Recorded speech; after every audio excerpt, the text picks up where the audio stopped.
আসসালামু আলাইকুম সবাইকে সবাইকে ওয়েলকাম জানিয়ে নিচ্ছি Bangabandhu digital social innovation summit 2020 এবং জাতির পিতা বঙ্গবন্ধু শেখ মুজিবুর রহমানের জন্মশতবার্ষিকী উপলক্ষে প্রথমেই তাকে শ্রদ্ধা জ্ঞাপন করে আজকে আমাদের এই প্রোগ্রামটি শুরু করতে চাচ্ছি।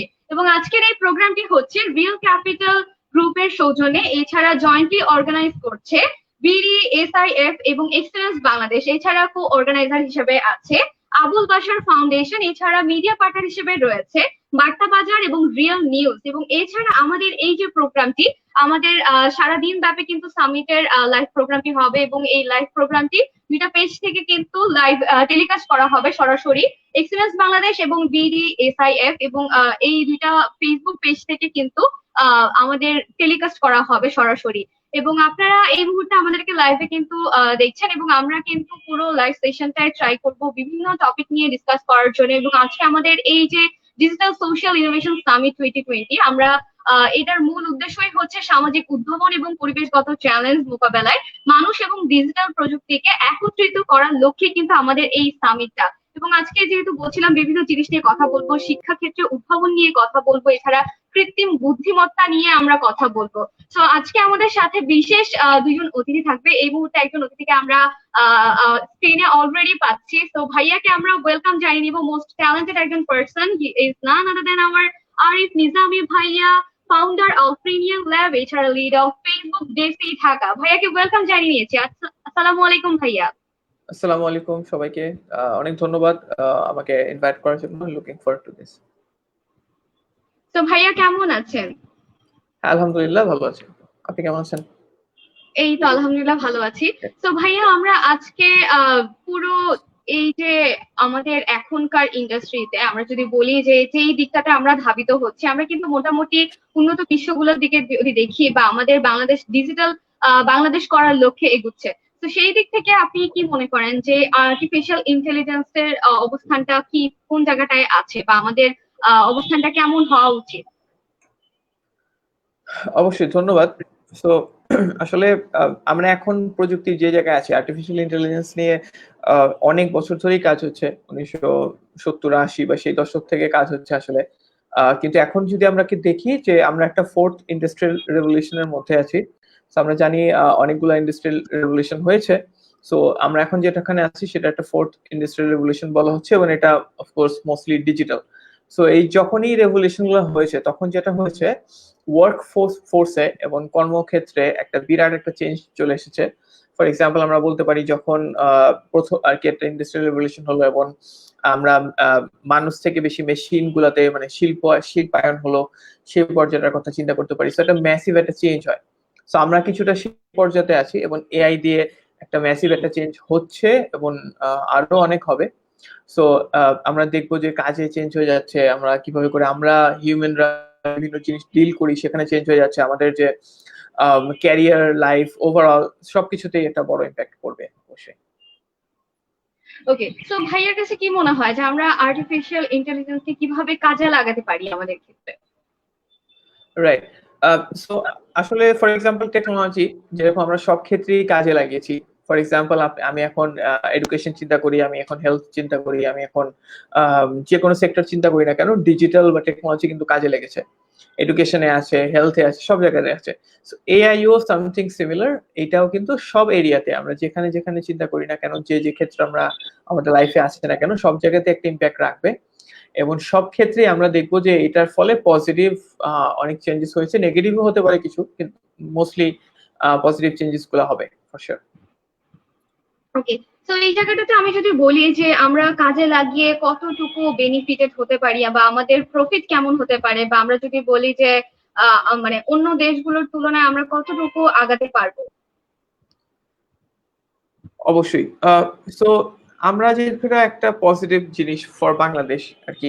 সো আমরা যেটা জানি বাংলাদেশ কিন্তু আমরা টেকনোলজিটাকে অনেক অ্যাডাপ্ট করি একটু ফাস্ট।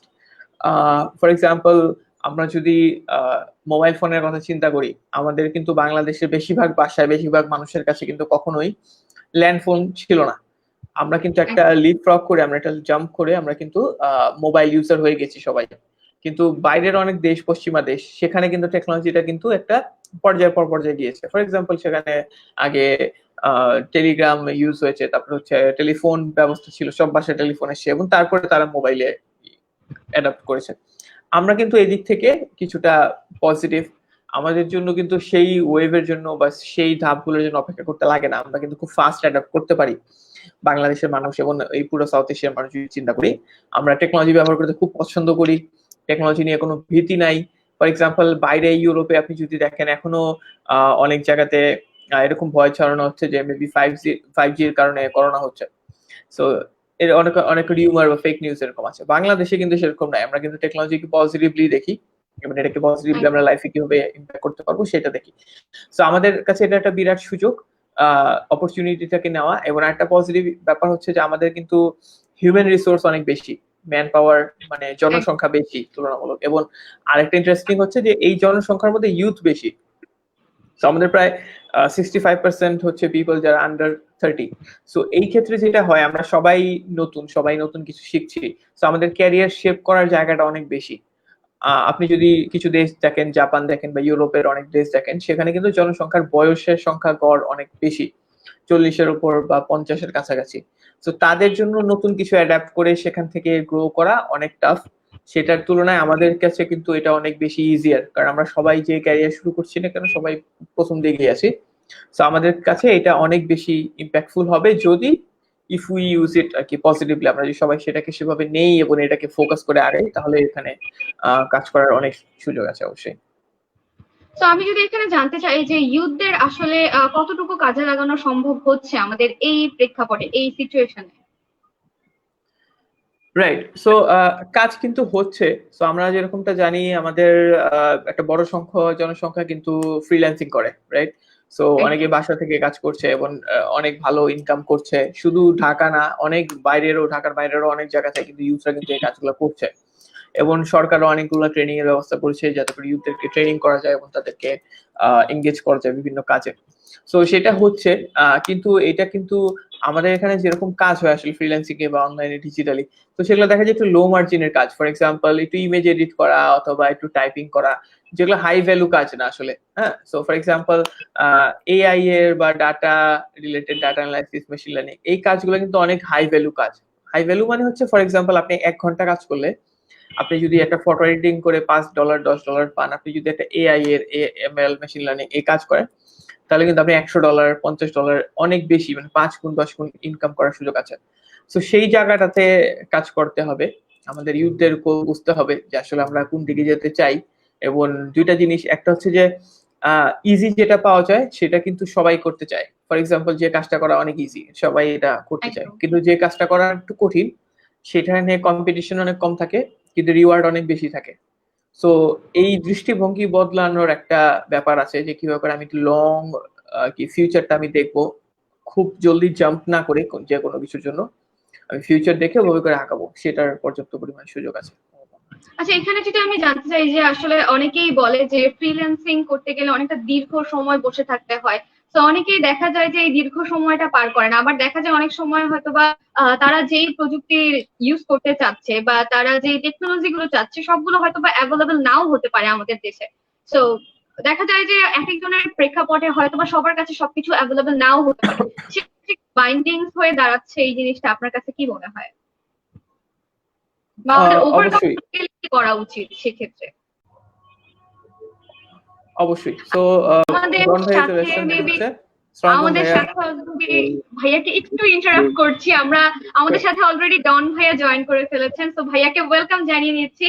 তো ওয়েলকাম আমাদের মাঝে জানাচ্ছি গোলাম সামদানি ডন ভাইয়াকে। He is the chief inspirational officer of Don Samdani facilitation and consultancy.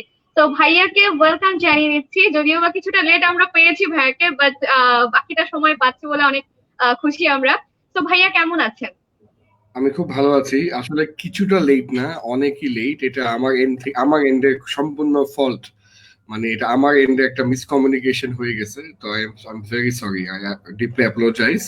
আসলে মানে এত প্রোগ্রাম করা হয়, মানে কখনো কিন্তু এমন হয় না যে একটা প্রোগ্রামে আমি টাইম দিয়ে আমি আসিনি বা আমি লেট বা হোয়াট এভার প্রবলেমেটিক, ওরকম কিন্তু না। মানে এই ধরনের রেপুটেশন কিন্তু আমার না, এটা আরিফ জানে।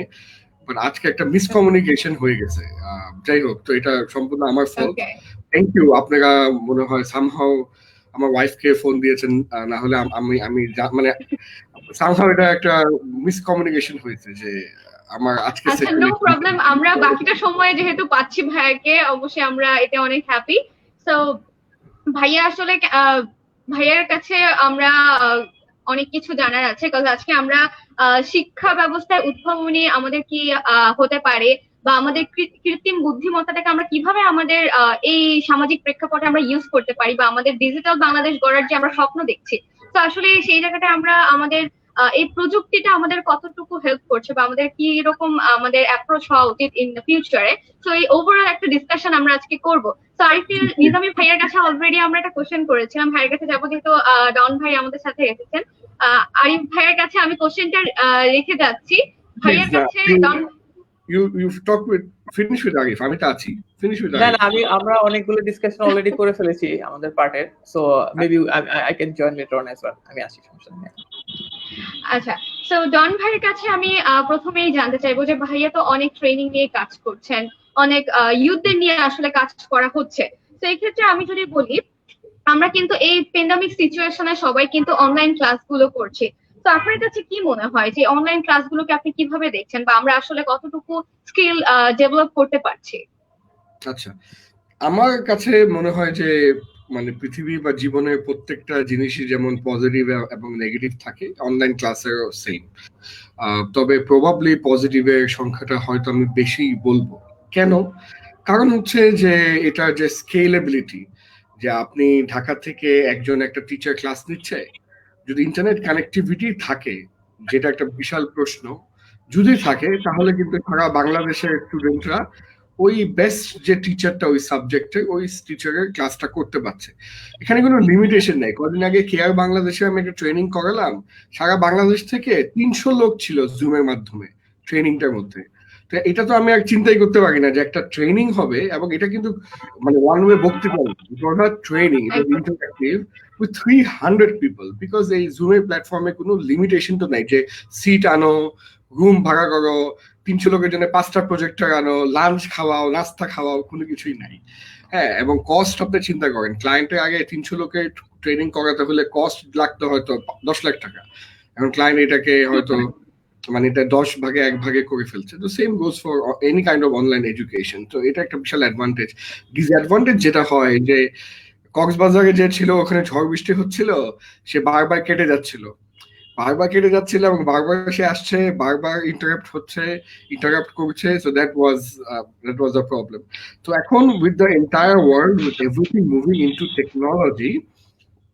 Technology is the only truth.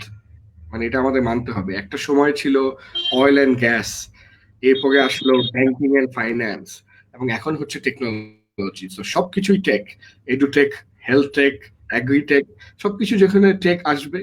এবং বাচ্চারা ছোটবেলা থেকেই যে এই যে টেকনোলজিকে এমব্রেস করা শিখেছে, টেকনোলজিটাকে নর্মাল ভাবা শিখেছে, টেকনোলজির মাধ্যমে ওরা শিখছে, এবং কোনো কিছু যদি সন্দেহ হয় সাথে সাথে একটা পাশে ট্যাব খুলে গুগল করে ক্রস চেক করে দিচ্ছে। আই থিঙ্ক এটা একটা বিশাল ব্যাপার। তো এখন মানে আমি এটাকে অনেকটুকুই পজিটিভলি দেখছি। নেগেটিভ যে ব্যাপারগুলো আছে, যেমন অনেক স্ট্রেসড হয় ল্যাপটপের দিকে কন্টিনিউয়াসলি তাকিয়ে থাকলে, আমারই মাথা, ঘাড়, চোখ ব্যথা করে, বেশি আরিফও একই ফিল করে, যেগুলো ব্যথা করতে থাকে, অনেক বেশি মানে স্ট্রেসফুল লাগে। একটা মানুষের সামনে, অনেক মানুষের সামনে সারাদিন কথা বললেও আমি এত স্ট্রেস ফিল করি না। কম্পিউটার স্ক্রিনের সামনে আমি 2-3 ঘন্টা ক্লাস নিলে যেরকম একটু কেমন জানি লাগে, হ্যাঁ, মাথা ব্যথা করে। তাই আমার মনে হয় there should be some health hazards, but negative point গুলো বলে লাভ নেই এখন এই মুহূর্তে, because we have to face the reality, we have to embrace the change, এবং এই চেঞ্জটাকে অ্যাডাপ্ট করা এবং নিজেদেরকে একটু অ্যাজাইল করা। যে এই যে এখন টেকনোলজির কারণে এডুকেশন হয়ে যাবে অনলাইন, ট্রেনিং হয়ে যাবে ডিজিটাল, সব লার্নিং হয়ে যাবে অনলাইন এবং ট্যাবলেটে ডিজিটালি।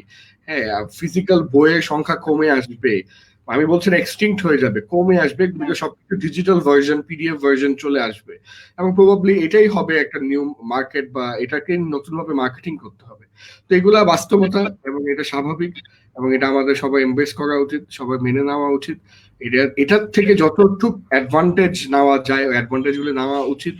এবং আমরা যেহেতু এটা বাংলাদেশের জন্য অনলাইন লার্নিং এবং ডিজিটাল টেকনোলজি তো অনেক আগের থেকে আছে, বাট এই স্কেলে করাটা প্রবাবলি আমাদের জন্য একটু নতুন। তো আমরা এখনো জানি না এটার ওয়ে গুলা অনেক কিছু। তো হয়তো এটারও ওয়ে আসবে যে ক্লাসগুলো হবে শর্টার, কথা তাই না আরিফ? ক্লাসগুলো হবে হয়তো শর্টার, ক্লাসগুলো হতে হবে আরো interactive, per half an hour বা 1 আওয়ার ক্লাসের পর একটা 15 মিনিটস ব্রেক থাকবে, যেন অটোমেটিক স্টুডেন্টরা একটানা তাকিয়ে না থাকে স্ক্রিনে। হ্যাঁ, এই ধরনের, এবং বিভিন্ন ফরম্যাটে চেঞ্জ হবে, হয়তো সবই ল্যাপটপ বেস না, ট্যাবলেট বেস কিছু চলে আসবে। হ্যাঁ, হয়তো ইন্ডিয়ার বাইজুর মতন যে নিজস্ব লার্নিং পোর্টালটাই ট্যাবলেট। হ্যাঁ, পোর্টাল এবং হার্ডওয়্যার এবং সফটওয়্যার দুটো ইন্টিগ্রেটেড প্ল্যাটফর্ম চলে আসবে। তো এগুলো আসবে, এবং আমার মনে হয় আমরা যারা এডুকেশন এবং টেকনোলজি নিয়ে কাজ করছি, এবং আমাদের অন্যান্য ভাই ব্রাদাররা, যেমন আমার এবং আরিফের দুজনের প্রিয় ভাই আইমান সাদেক 10 মিনিট স্কুল, আমাদের ফিউচারটা অনেক ব্রাইট। আমি মনে করি এখন বোঝা যাচ্ছে না। হ্যাঁ, বাট 20 বছর আগে যেরকম অ্যামাজন ছিল, আমি মাঝে মাঝে মনে করি যে এখন 20 বছর আগে আমরা বসে আছি, মানে ওই স্টেজে, গ্যারাজের মধ্যে, বেডরুমের মধ্যে।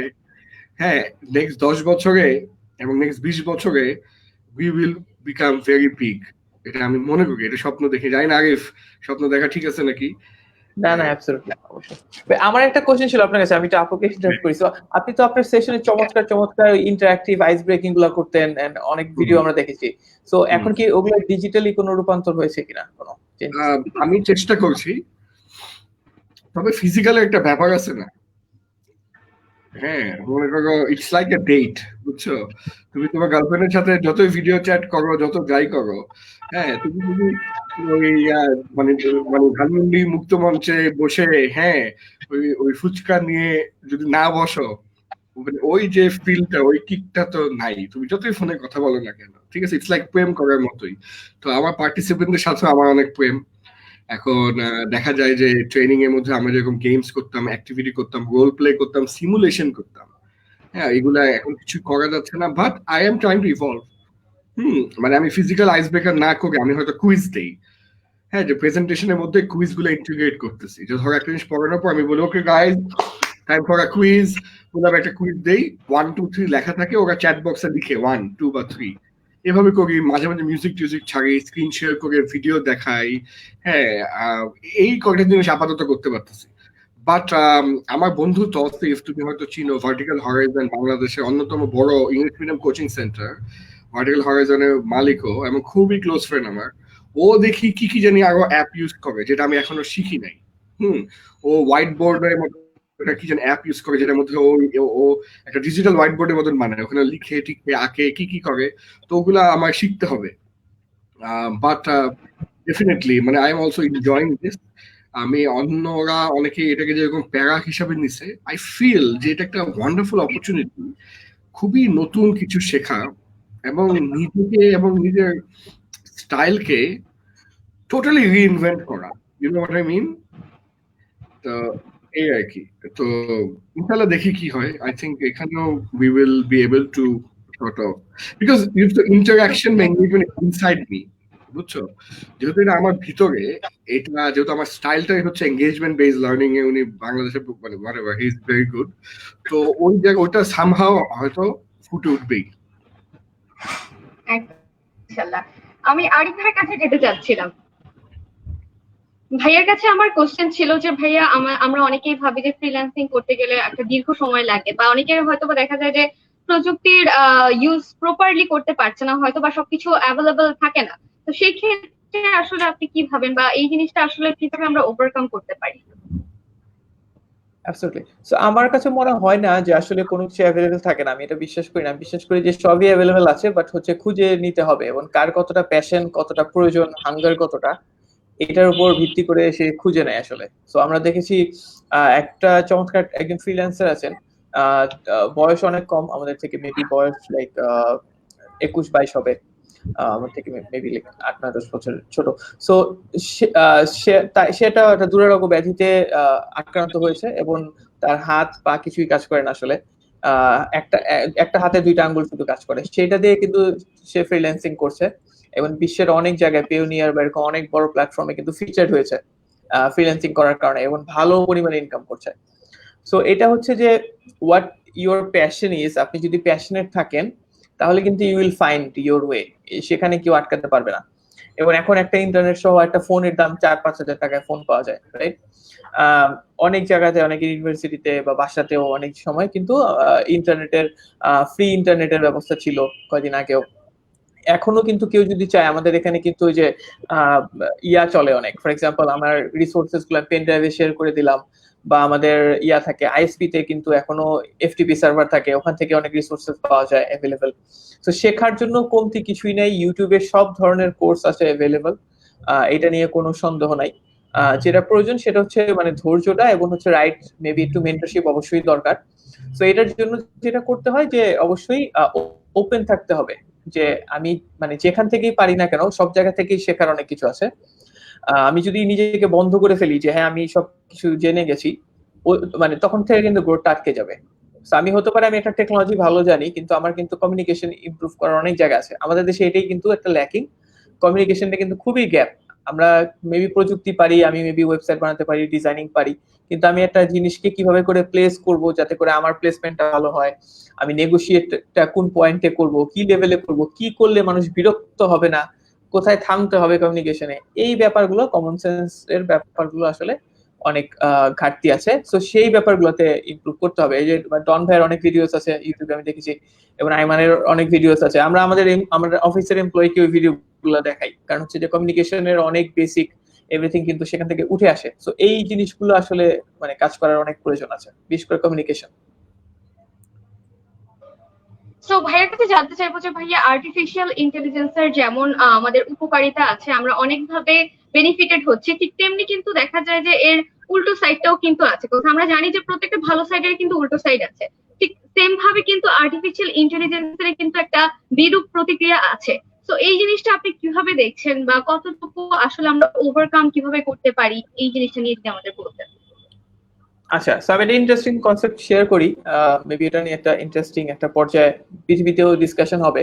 সো পুরো পৃথিবীতে একটা নতুন জিনিস নিয়ে কাজ হচ্ছে, নতুন একটা স্কিম, সেটাকে বলা হচ্ছে ইউনিভার্সাল বেসিক ইনকাম। সো সেটা যেটা বলছে এমন একটা পর্যায়ে যাবে আজকে থেকে 5, 10, 20 বছর পর, তখন মানুষের কাজ করার প্রয়োজনীয়তা অনেক কমে যাবে, এবং অনেক চাকরি মানুষ হারিয়ে যাবে আসলে। ফর এক্সাম্পল, এখন আমি দেখছি যে গার্মেন্টস অনেক চাকরি করছে, কল সেন্টারে অনেক বড় চাকরির ক্ষেত্র। সো যখন মেশিন চলে আসবে, এআই চলে আসবে, তখন কিন্তু এই পার্ট গুলা হিউম্যান থেকে যে মেশিনে চলে যাবে। তো এটা নিয়ে অলরেডি গবেষণা শুরু হয়ে গিয়েছে। তো একটা পর্যায়ে নিশ্চয়ই আসবে যখন সবকিছু আসলে মেশিনই করতে পারবে, তো তখন মানুষ বেঁচে থাকবে কিভাবে, বা মানুষের প্রয়োজনীয়তাটা কোথায়? সো এর জন্য অলরেডি ক্যালিফোর্নিয়াতে টেস্টিং চলেছে, এবং এই করোনা কালীন এর কারণে আরো অনেক দেশে এটা টেস্টিং হয়েছে। এটা বলে ইউনিভার্সাল বেসিক ইনকাম। সো এটাতে যেটা করা হয় যে মানুষকে একটা নির্দিষ্ট মান্থলি ইনকাম দিয়ে দেওয়া হয়, ফর এক্সাম্পল $2,000, $3,000, যাতে করে সে খেয়ে বেঁচে চলতে পারে, এবং ধরে নেওয়া হয় যে তার জবের অপরচুনিটি নাই বা আর থাকবে না। তো পৃথিবীটা এক পর্যায়ে ওখানে চলে যাবে, মেবি সেটা 50 বছর হতে পারে, 100 বছর হতে পারে, it depends on technology growth কিভাবে হয়, কিন্তু পৃথিবীটা হয়ে চলে যাবে। তো এটা বলার রিজন হচ্ছে যে সবচেয়ে বড় ভয়ঙ্কর জায়গা যেটা, যে জবের অপরচুনিটি আসলে কমে যাচ্ছে। সো জবের অপরচুনিটি কমে যাচ্ছে, মানে ফর এক্সাম্পল আমরা জানি একটা বড় একটা মানে ক্ষেত্র, চাকরির ক্ষেত্র কিন্তু এই আমাদের বাংলাদেশের গার্মেন্টস ইন্ডাস্ট্রি, আমাদের কল সেন্টার গুলো যেখানে বিপিও হয়। সো এই ক্ষেত্রগুলোতে কিন্তু হিউজ একটা হিট পড়ছে বা পড়বে অলরেডি। সো এই জন্য কিন্তু আগে থেকে আমাদের রেডি হওয়ার প্রয়োজন আছে। আমরা অলরেডি জানি ভিয়েতনাম এবং ইন্ডিয়া, ওরা কিন্তু মেশিনে অনেক বেশি ইয়া হচ্ছে। আর বিজনেস জিনিসটা এরকম, কর্মক্ষেত্র জিনিসটা এরকম, এটা কোনোদিন না স্টেবল থাকে না। ফর এক্সাম্পল, আজকে যে ভালো করছে, বাংলাদেশ সেকেন্ডে আছে, সারা জীবন বাংলাদেশি সেকেন্ড থাকবে এটার কোনো গ্যারান্টি নাই।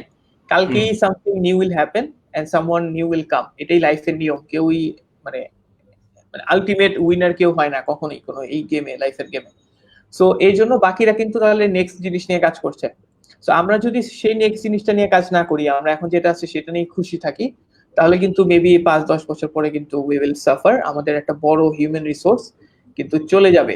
সো যে জিনিসগুলো প্রয়োজন হবে একটু মানে ট্যাকেল দিস, সেটা হচ্ছে হিউম্যান কোয়ালিটিস, যেটা মেশিন করতে পারবে না। যে অ্যানালাইটিক্যাল দক্ষতা বা হিউম্যান যে কোয়ালিটিস ব্যাপারটা আছে, মানবিকতার যে ব্যাপারটা আছে, সেইখানে কিন্তু আমাদেরকে আরো অনেক কাজ করতে হবে। ইমোশনাল ইন্টেলিজেন্স, এই ব্যাপারগুলোতে আর কি অনেক কাজ করতে হবে, যাতে করে আমরা কভার দিতে পারি যখন আমাদের একটা ওয়েভ আসবে। আরিফ, আমি একটু তোমার সাথে তোমাকেই জিজ্ঞেস করি, বিকজ তুমি আসলে আমাদের মধ্যে টেকনোলজি এক্সপার্ট। যেরকম বলা হচ্ছে যে টেকনোলজি উইল মানে replace a lot of jobs, আবার অন্য আরেকটা ডিবেটও আছে যে প্রত্যেক রেভলিউশনে প্রত্যেক সেঞ্চুরিতেই এরকম ধারণা করা হয়েছিল যে যখন ইন্ডাস্ট্রি অটোমেটেড হয়েছে তখন মনে হয়েছে যে অনেক লোক চাকরি হারাবে, যখন ব্যাংকিং অটোমেটেড হয়েছে তখন মনে হয়েছে অনেক চাকরি হারাবে, তাই না? এরকম কিন্তু মনে হয়েছে। হ্যাঁ, যখন কম্পিউটার আসলো তখন অনেক টাইপরাইটিস্টরা চাকরি হারিয়েছে। তো এরকম কিন্তু প্রত্যেক জেনারেশনেই মনে হয়, কিন্তু যেটা হয় যে অবশ্যই অনেক মানুষ চাকরি হারায়, বাট নতুন চাকরির ক্ষেত্রেও কিন্তু তৈরি হয়। অর্থাৎ এখানে ইমোশনাল ইন্টেলিজেন্স বা আর্টিফিশিয়াল ইন্টেলিজেন্স বা হোয়াট এভার, এগুলার কারণে যেহেতু machine will replace a lot of human jobs. For example fully automated call centre, তুমি খুব সুন্দর উদাহরণ দিয়েছো, এবং ফিউচারিস্টিক মুভিগুলোতে আমরা দেখতে পাই যে অনেকক্ষণ কথা বলছে বা বুঝেই নেই যেটা রোবট।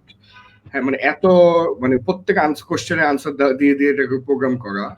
তো তার মানে কল সেন্টারে এরা চাকরি হারাবে, কিন্তু প্রবাবলি অন্য কোনো একটা টেকনোলজি যেটা এখন এক্সিস্টই করে না, হ্যাঁ এক্সিস্টই করে না, ওই টেকনোলজি হয়তো নতুন জব তৈরি হতেও পারে। আমি জানি না, মানে আমি maybe I am being hopeless optimistic.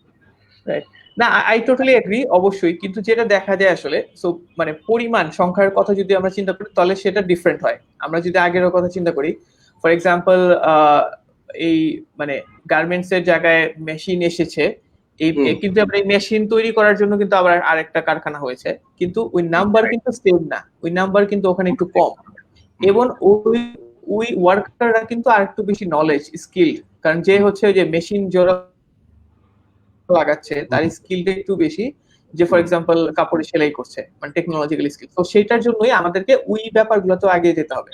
So for example এখন যদি আমরা এটাতেই রয়ে যাই তাহলে দেখা যাবে অন্য কোনো দেশ ওইটাতে লিড নিয়ে নিবে, সো আমরা ওই জিনিসটা আর কভার করতে পারবো না কখনোই। সো সেটার জন্য অবশ্যই এটা হবে, নতুন চাকরিও তৈরি হবে, কিন্তু নাম্বারটা প্রবাবলি একটু কম থাকবে। এখন 100 জন লাগলে তখন প্রবাবলি 10 জন লাগবে বা 20 জন লাগবে। নতুন চাকরি তৈরি হবে কিন্তু নাম্বারটা কম হবে, আর হচ্ছে স্কিলটা লাগবে। সো আমরা যেটা র্যাঙ্কিং করব, মানে আমার যেটা মনে হচ্ছে, I could be very wrong, এবং আমি রং হলেই ভালো, খুশি হব, সেটা হচ্ছে আমরা কিন্তু স্কিলের জায়গাতে মানে পিছিয়ে যাবো। আমরা যদি টেকনিক্যাল স্কিল, আমাদের ভোকেশনাল স্কিল, আমাদের কমিউনিকেশন আমরা যদি গ্রো না করি, আমরা কিন্তু সেখানে পিছিয়ে যাব। বাংলাদেশকে কিন্তু এখনো বেশিরভাগ মানুষ চিনে কারণ আমাদের লেবার কস্ট কম। হ্যাঁ, অ্যাবসলিউটলি। সো এটা যখন মেশিন হয়ে যাবে আমরা কিন্তু ওই দিয়ে আমি হারাতে পারবো না, মানে কোয়ালিটি দিয়ে কিন্তু হারানোর চান্সেস প্রবাবলি একটু মেবি কম। দেখো মানে সুমাইয়া, মানে বাংলাদেশে কিন্তু এই মুহূর্তে according to the bureau of statistics এই মুহূর্তে বাংলাদেশের 30 লক্ষ শিক্ষিত বেকার। and I am not talking about normal বেকার, I am talking about শিক্ষিত বেকার। তাদের গ্র্যাজুয়েশন ডিগ্রি আছে আমার এবং তোমার মতন, বাট ওদের কোনো জব নাই। এবং আমরা যদি আমাদের নিজেদের ফ্যামিলিতে একটু ভালো করে দেখি, ফ্যামিলি মানে আপন ভাই বোন বলছি না, আমি বলছি extended family, full cousin, you will see যে আমাদের ফ্যামিলিতে প্রত্যেকে, আমাদের তিনজনের ফ্যামিলিতে there is someone who does nothing, কিছু করে না, ঘুরে বেড়ায়, এই সেই খায় দেয়, কিন্তু কিছুই করে না, মানে লিটারালি কিন্তু কিছু করে না। তো তার এবং এটাই কিন্তু একটা প্রুফ যে আমি যত সেশনে যত মানুষকে জিজ্ঞেস করি যে তোমার ফ্যামিলিতে আছে, অনেকক্ষণ চিন্তা করে বলে হ্যাঁ আমার খালাতো ভাইটা কিছু করে না বা আমার ফুফাতো ভাইটা কিছু করে না, এভাবে করে বলে। কিন্তু সো এটা কিন্তু বিশাল ব্যাপার। এবং এই যে এরা যে বেকার, এটা কিন্তু বেকার নট বিকজ যে দেশে চাকরি নেই। যদি দেশে চাকরি না থাকতো, তুমি এখন পেপার খুলে দেখো, তুমি দেখবা 5টা কোম্পানি 10টা কোম্পানি সার্কুলার আছে। তুমি এখন মিডি জবসে যাও, সার্কুলার আছে। রিসেন্টলি আমরা একটা এইচআর কোম্পানি ইকিগাই, এটা এখন কিন্তু বিভিন্ন ফেসবুক গ্রুপগুলোতে যদি আমরা সার্চ করে দেখি, সেখানেও কিন্তু আমরা বিভিন্ন রকম পোস্ট পেয়ে থাকি। হ্যাঁ, বাট অভাব হচ্ছে যেটা আগে একটু আগে বললো, ওটা হচ্ছে skill set. They have a degree but they don't have any skill set. Basic একটা ইংলিশ পারে না। ইউ উইল টেল দেম যে এক পেজে তুমি একটা সিম্পল একটা প্যারাগ্রাফ লিখে দাও ইংলিশে, কেন তোমাকে চাকরিটা নেওয়া উচিত, সে এটা লিখতে পারে না।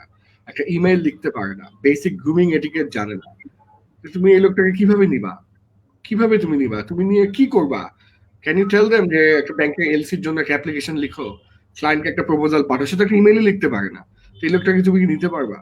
একটা শুধুমাত্র ইংলিশ পারে না বলে 90% লোক রিজেক্টেড হয়, ইংলিশ পারে না। আমি কিন্তু advance excel, word, PowerPoint পারা, গুগল টুল পারা, এগুলো বাদই দিলাম। ইংলিশটাও যদি পারতো অ্যালার্মিং। তো আমাদের ইউথ যারা দেখছে, আমি বলবো যে যারা লকডাউনে আছে, প্যান্ডেমিক দিয়ে এখনো আমরা যাচ্ছি। প্লিজ ভাই, develop your skill set. Without developing your skill set you will go nowhere in life. মানে টেকনোলজি আসবে, আমার জব রিপ্লেস করবে, তোমার তো এখনই জব নাই। এটা তো টকিং আমাদের ফিউচার, তোমার তো প্রেজেন্টেই জব নাই। ডন ভাইয়ের কাছে আমি আমি জানতে আমি চাইবো agree, যে এবং জি ভাই কন্টিনিউ। আচ্ছা, সো ফর এক্সাম্পল আপনি বললেন যে ফেসবুক গ্রুপে, আপু বললেন যে গ্রুপে কিন্তু অনেক জব পোস্ট থাকে, সো আপনি জব পোস্ট গুলার কমেন্ট গুলো দেখবেন, কমেন্ট সেকশন গুলা, সেখানে দেখবেন যে জবের ওই পোস্টটা দিয়েছে, মানে তাকে এমন ভাবে হেয় করা হচ্ছে। আমরা ফেসবুকে জব পোস্ট দেওয়া বন্ধ করে দিয়েছি, আমরা মানে নিজে দিয়ে না অন্য জন এটা দেখে। সো ফর এক্সাম্পল কেউ একজন ঢুকবে এবং তার ধরনের কোনো এক্সপিরিয়েন্স নাই, তাকে 1-1.5 বছর আমাদেরকে শেখাতে হবে, এবং নর্মালি 1-1.5 বছর শিখে চলে যায়, এটা সবাই জানে, এটা মানে ট্রুথ, এবং যেতেই পারে, হ্যাঁ অবশ্যই। কিন্তু মানে ফর এক্সাম্পল সেখানে সবকিছু আছে কিন্তু কোম্পানি কিন্তু, মানে আপনি শুধু গ্রাজুয়েশন করেছেন, আপনি টাকা দিয়ে করেছেন, এটা কিন্তু কোম্পানির, মানে এই জন্যই কোম্পানি আপনাকে টাকা দিবে, এটা কিন্তু কোম্পানির কোনো মানে দায়িত্ব না। মানে কোম্পানি কেন, আপনি পড়েছেন ভালো কথা, আপনি পড়েছেন, কোম্পানি আপনাকে টাকা দিবে আপনি যদি কিছু কাজ ইজি করে দেন, কোম্পানির কাজটা করে দেন, তাই না? এই জিনিসটা বুঝতে হবে যে আমি যদি ইউজফুল হই, আমাকে গুগলও নিবে, ফেসবুকও নিবে, মাইক্রোসফট নিবে, বড় বড় কোম্পানি নেবে। কিন্তু আমি শুধু পড়াশোনা করেছি, আমি এমএস করেছি, আমি বিএসসি করেছি, এমবিএ করেছি, এইটার জন্য কেউ আপনাকে টাকা দিবে না, টাকা দিবে কাজের জন্য, এবং সেখানে যদি আপনার মানে গ্রাজুয়েশন নাও থাকে তাহলেও দিবেন। অ্যাবসলিউটলি। এবং আমি আরিফ এটাকে কিভাবে বলি জানো? আমি বলি, the more value you add for the life of others, the more valuable you become. আমি যদি আজকে তোমার জীবনে ভ্যালু অ্যাড করি, আমি কিন্তু তোমার জন্য একটা ভ্যালুয়েবল পারসন।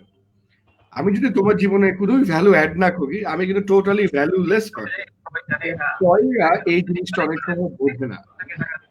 ও গ্র্যাজুয়েশন করলে ও ভাবে যে ও একটা আইফোন কিনবে, এই আইফোনের দাম হচ্ছে 1 লাখ টাকা, ও ভাবে ওর বেতন হওয়া উচিত 50,000 টাকা।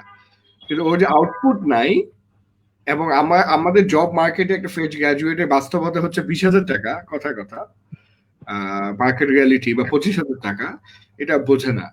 এবং কাজ করে যে সে তার স্যালারিটা ইনক্রিজ করতে পারে, কোম্পানিতে যদি আজকে তোমার মনে করো ওর কারণে যদি 5 লাখ টাকা টার্নওভার হয়, কোম্পানি মেবি ভাবতে পারে ওর বেতন 1 লাখ টাকা হবে।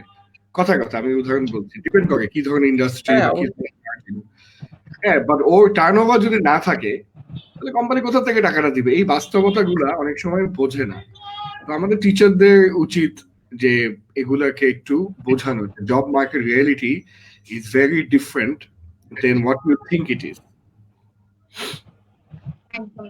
সো আমাদের সাথে অলরেডি লাইভে অনেকেই কানেক্ট হয়ে আছে, আমি কিছু কমেন্টস নিয়ে নিতে চাচ্ছিলাম। যেমন দেখতে পাচ্ছি আমাদের সাথে প্রিন্স জাফর আছেন জয়েন করে, এছাড়া মিঠুনান মামুন আছেন, থ্যাঙ্কস আপনাকে। আর দেখতে পাচ্ছি তমা আছেন আমাদের সাথে, নোমান আব্দুল্লাহ আছেন, ইকবাল হোসেন আছেন আমাদের সাথে। তিনি বলছিলেন যে অটোমেশন আসলে চাকরি হারাবে, বাস্তব অভিজ্ঞতা থেকে বলছি, আমার নিজের কোম্পানি থেকে অনেক লোক বাদ গিয়েছে।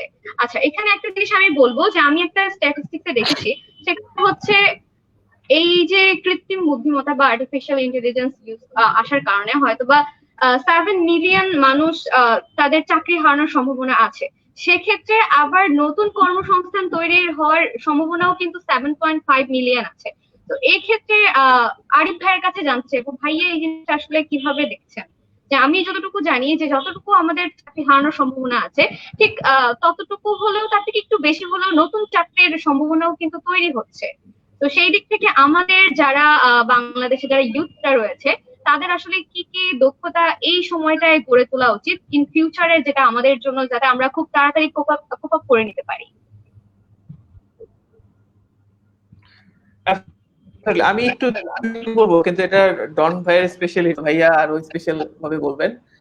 তবে আমি একটু যদি টেকনোলজি আমার সাইডে বলি, তো অবশ্যই এখন যে জিনিসটা পৃথিবীতে সব জায়গাতে লাগছে, আপনি যে চাকরি করেন না কেন, ব্যাংকিং হোক, মার্কেটিং হোক, যে চাকরি হোক না কেন, দুইটা জিনিস অনেক প্রায়োরিটি দিচ্ছে পৃথিবীতে। একটা হচ্ছে ডেটা সম্পর্কে জানা, ডেটা সায়েন্স, আর একটা হচ্ছে কোডিং। সো কোডিং করলে কি হয়, কোডিং করলে যে আপনাকে কোডিং করতে হবে, সফটওয়্যার বানাতে হবে তা না। কোডিং করলে আপনাকে প্রবলেম সলভিং স্কিলটা আসলে শেখা যায়, যে একটা প্রবলেম আছে, how to solve it efficiently. So সেটার জন্য এখন কিন্তু স্কুল থেকে, বাংলাদেশেও হয়, আমাদের আইসিটি মিনিস্ট্রি থেকে কিন্তু স্কুলের পর্যায়ে কোডিং হয়, প্রাইমারি স্কুল থেকে শুরু করে হাই স্কুল কোডিং হয়। সো সেগুলো কিন্তু অনেক প্রয়োজন। আপনাকে একদম কোড লিখে ফেলতে হবে তা কিন্তু না, আপনাকে সফটওয়্যার বানাতে হবে না, বাট ইউ শুড আন্ডারস্ট্যান্ড ডেটার ইম্পর্টেন্সটা, and also you should understand how to write code. এবং এর সাথে আমরা যেগুলো ডিসকাশন করলাম, ইংলিশ কমিউনিকেশনটা অনেক প্রয়োজন। ফর এক্সাম্পল আমরা কিন্তু 12 বছর, আমি ধরলাম আপনি গ্রাজুয়েশন করেন নাই, আমি ধরলাম আপনি গ্রাজুয়েশন করেননি, মাস্টার্স করেননি, তারপরও আপনি 12 বছর স্কুলে পড়েছেন, কলেজ মিলিয়ে 12 বছরে আমরা ইংরেজি পড়েছি, প্রত্যেক বছর 2টা করে পেপার ছিল, 24টা পেপারও যদি হয়, আমরা 1 লাইন ইংলিশ লিখতে না পারলে এর থেকে দুঃখজনক কথা আর কিছু নাই, আনফরচুনেট। সো এই ব্যাপারগুলো কিন্তু রিয়েলাইজ করতে হবে। হ্যাঁ, এই ব্যাপারগুলো রিয়েলাইজ করে এই ব্যাপারগুলোতে আমার যেটা কমতি থাকতেই পারে, সবারই কমতি থাকবে, কিন্তু এই যে মানে কভার আপ করার ব্যাপারটা করতে হবে। আই গেস ডন ভাই আরো এই ব্যাপারে স্পেশালাইজড কিছু শেয়ার করতে হবে। মানে আচ্ছা, ডন ভাইয়ের কাছে আমার একটা কোশ্চেন থাকবে। আমাদের একটা কমেন্ট এসেছে, একজন জিজ্ঞেস করেছিল যে তার হচ্ছে প্র্যাকটিক্যাল নলেজ, মানে আমাদের দেখা যায় যে অনলাইন ক্লাসগুলো যে করছি সেখানে কিন্তু দেখা যায় আমরা হয়তো বা পুঁথিগত বিদ্যা টাইপের আমরা হয়তো বা নলেজ গেদার করছি। তো সেক্ষেত্রে আমাদের হয়তো বা লিডারশিপ স্কিল গুলো ডেভেলপ হচ্ছে না, আমরা যে গ্রুপ ওয়ার্ক গুলো করতে পারতাম ক্লাসে সেই জিনিসগুলো হয়তো বা আমাদের ওইভাবে হচ্ছে না, যেটা আমরা একসাথে টিম ওয়ার্ক করতে গেলে সামনাসামনি একসাথে একটা গ্রুপ বসে যেভাবে আমরা গ্রুপ স্টাডি করতাম বা যে কোনো একটা টপিক নিয়ে আমরা ডিসকাশন করতাম, কেস স্টাডি করতাম, সেই জিনিসটা হয়তো বা এখন ওইভাবে হচ্ছে না। তো এই জিনিসটা নিয়ে ডন ভাইয়া যদি কিছু বলতেন। আচ্ছা, আমি একটু আগে দুটোই আমি বলছি, আগের পার্টটা আমি একটু বলি। আগে যেটা বলেছে অ্যাবসলিউটলি রাইট। আমি একটু আগে বললাম যে এখন প্রত্যেকটা সময় থাকে। হ্যাঁ, একটা সময় যেমন গ্যাস এবং অয়েল ছিল, তাই না? যে গ্যাস এবং oil, Rockefeller became the biggest in the world. হ্যাঁ, দেন চলে আসলো হ্যাঁ অটোমোবাইলস, তাই না? ফোর্ড কোম্পানি এবং all this car companies became the biggest thing in the world. Then আসলো ব্যাংকিং এন্ড ফাইন্যান্স, তাই না? Banking and finance they became the biggest in the world. World War II এর পর আমরা দেখতে পেলাম broom in the aviation industry, যে pilot হলে মানুষ অজ্ঞান হয়ে যায়, ওয়াও আপনি পাইলট। হ্যাঁ, এবং এখন কিন্তু হচ্ছে টেকনোলজি। আমরা যদি পৃথিবীর টপ 10টা 20টা 30টা 100টা কোম্পানি দেখি, আমরা দেখবো যে 80 ভাগই হচ্ছে টেকনোলজি। হ্যাঁ, নাম্বার 1-এ বসে আছে অ্যামাজন, দেন অ্যাপেল, দেন গুগল, মানে অ্যালফাবেট, গুগল, হ্যাঁ মাইক্রোসফট, তাই না? তো সবই টেকনোলজি। তো তার মানে technology, the truth, it is here and it will grow in the next few years to come. So এটা বাস্তবতা আমাদের মানতে হবে। Accordingly, আগে যেটা বলবো absolutely right. Data science, artificial intelligence, IoT, all these things. এবং অনেকে এই যে বিটকয়েন নিয়ে কথাবার্তা বলে, আমরা ঠিক মতন এটা বুঝি না, বাট আমরা কথা বলি হ্যাঁ যে বিটকয়েন কি, ক্রিপ্টোকারেন্সি কি, কোনটা একটা অপারেটিং সিস্টেমের মতো না কোনটা কি। হ্যাঁ, with all these new technology terms coming in, এবং coding. So তার মানে if you learn coding, if you learn IT, you have a stable, secure future, because it is needed in every field and every parts of life. That is true. But having said that, that is also true that you must do something that you enjoy. Yeah, and you must do something that you also really, really like. Yeah, যেমন Arif is a technology person, not because by chance a technology person হয়েছে. He must like it. Yeah, he must like the work he does. Because if you don't like it, and if you are not in love with your work, ভালোবাসা প্রেমটা যদি না থাকে কাজের প্রতি, তাহলে ওই কাজে কখনোই ভালো হওয়া যায় না। হ্যাঁ, যেমন ইলন মাস্ক অলওয়েজ বলে যে I know 0 millionaires who don't love their work.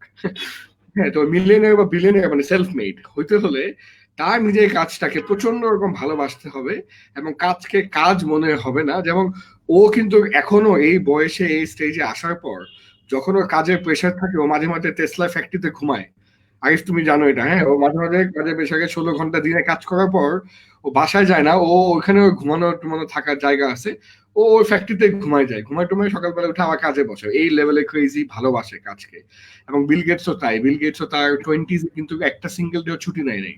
ওর কোনো স্যাটারডে সানডে বা উইকেন্ড বলে কোনো কিছু ছিল না। Everyday was a normal working day. হ্যাঁ, অল থ্রু হিজ 20s। তো এগুলা কিন্তু সব বাস্তব উদাহরণ। এবং বাংলাদেশেও যারা আমাদের প্রাক্তন মেয়র আনিসুল হক সাহেব যেমন সেলফ মেড বিলিয়নিয়ার হয়েছে, মোহাম্মদী গ্রুপ, এবং যতগুলো বিলিয়নিয়ার আছে, এরা কিন্তু সবাই তাই। তাদের কাজের প্রতি অত্যন্ত ভালোবাসা, dedication, passionate, and they became big. So এই কারণেই আমি সবাইকে একটু রিকোয়েস্ট করব, please ask yourself, what is it that you are very good at? Ask yourself that, and ask yourself, what is it that you really love? And then you build your career accordingly. এবং এই প্যান্ডেমিকে বাস্তবতা কিন্তু আজীবন থাকবে না।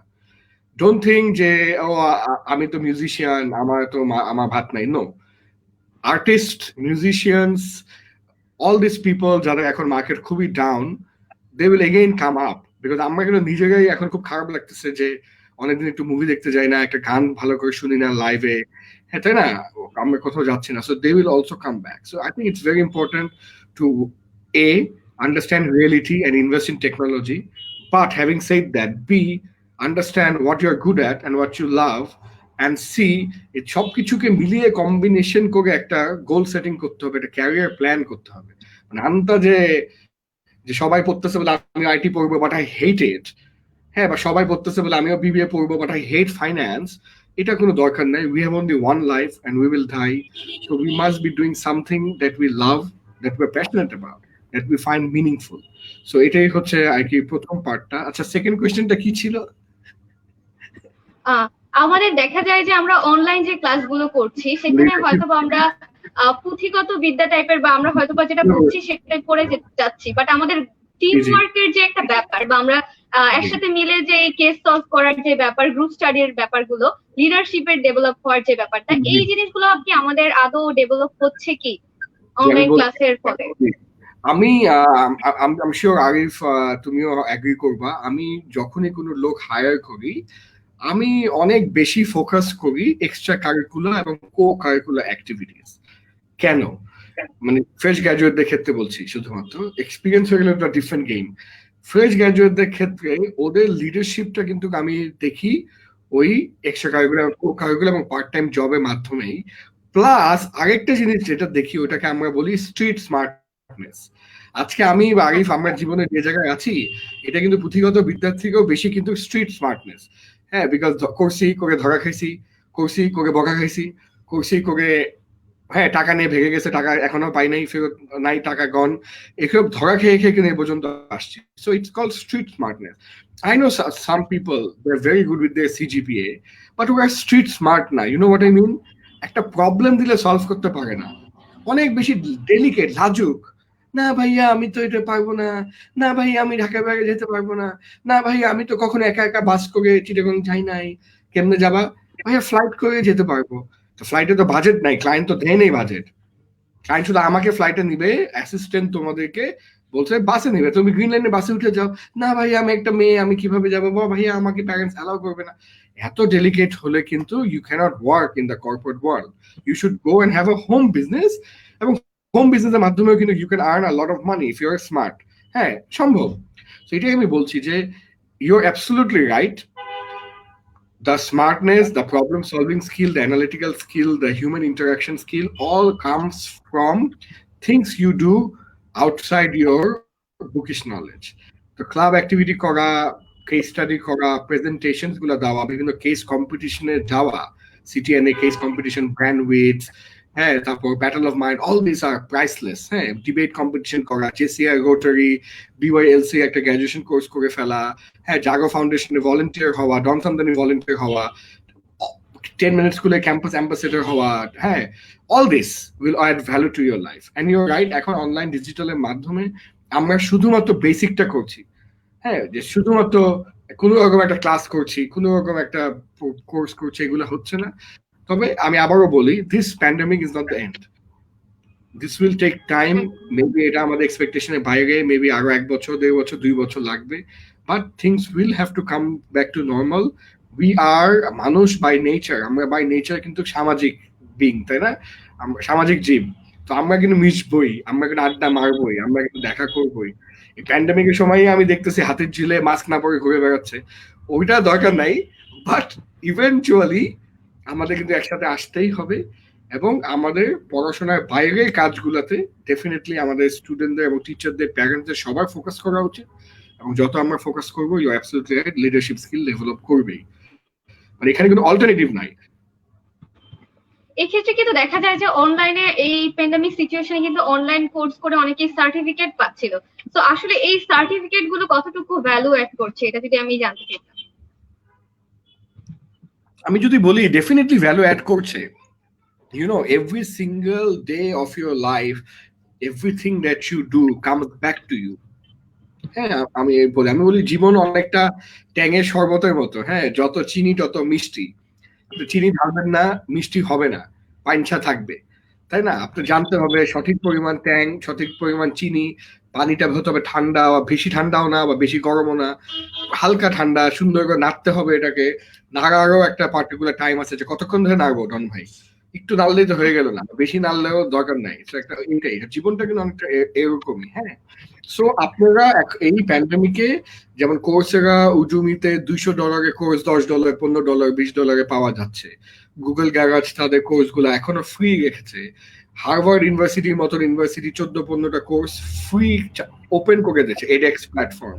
এগুলো কিন্তু একটা বিশাল অ্যাডভান্টেজ। আমি সবাইকে বলবো যে এই প্যান্ডেমিকে এই লার্নিং অ্যাডভান্টেজ গুলো নেওয়া। আমাদের ওয়ার্কশপ গুলা যেগুলো আগে 5,000-6,000 টাকা লাগতো করতে, ওটা আমরা 1,000 টাকায় বিক্রি করছি। 1,000 টাকা মানে 80% 90% ডিসকাউন্ট দিয়ে। তো এই সুযোগ কিন্তু জীবনে আর আসবে না, যে গ্লোবালি এবং লোকালি এত ডিসকাউন্টে এত বড় বড় কোর্স করার সুযোগ। এবং ডেফিনেটলি এই সার্টিফিকেটের একটা ভ্যালু আছে। যেমন প্যান্ডেমিকের পর আমার ইন্টারভিউ বোর্ডে একটা কমন কোয়েশ্চেন কিন্তু থাকবে যে প্যান্ডেমিকের সময় কোর্সটা কি। আমি যদি দেখি প্যান্ডেমিকের সময় খালি খাইছি ঘুমাইছি নেটফ্লিক্স দেখছি এরকম ক্যান্ডিডেট হয়, এই ক্যান্ডিডেটকে আমি নিব না। বিকজ এই ক্যান্ডিডেট প্রবলেমের মধ্যে থেকে সলিউশন বাই করতে পারে না। এই ক্যান্ডিডেট এরকম ডিসঅ্যাডভান্টেজের মধ্যে অ্যাডভান্টেজ দেখতে পারে না। হ্যাঁ, এভরি ক্রাইসিস কিন্তু opportunity in disguise. You have to see it, you have to see it and you have to adapt and be agile.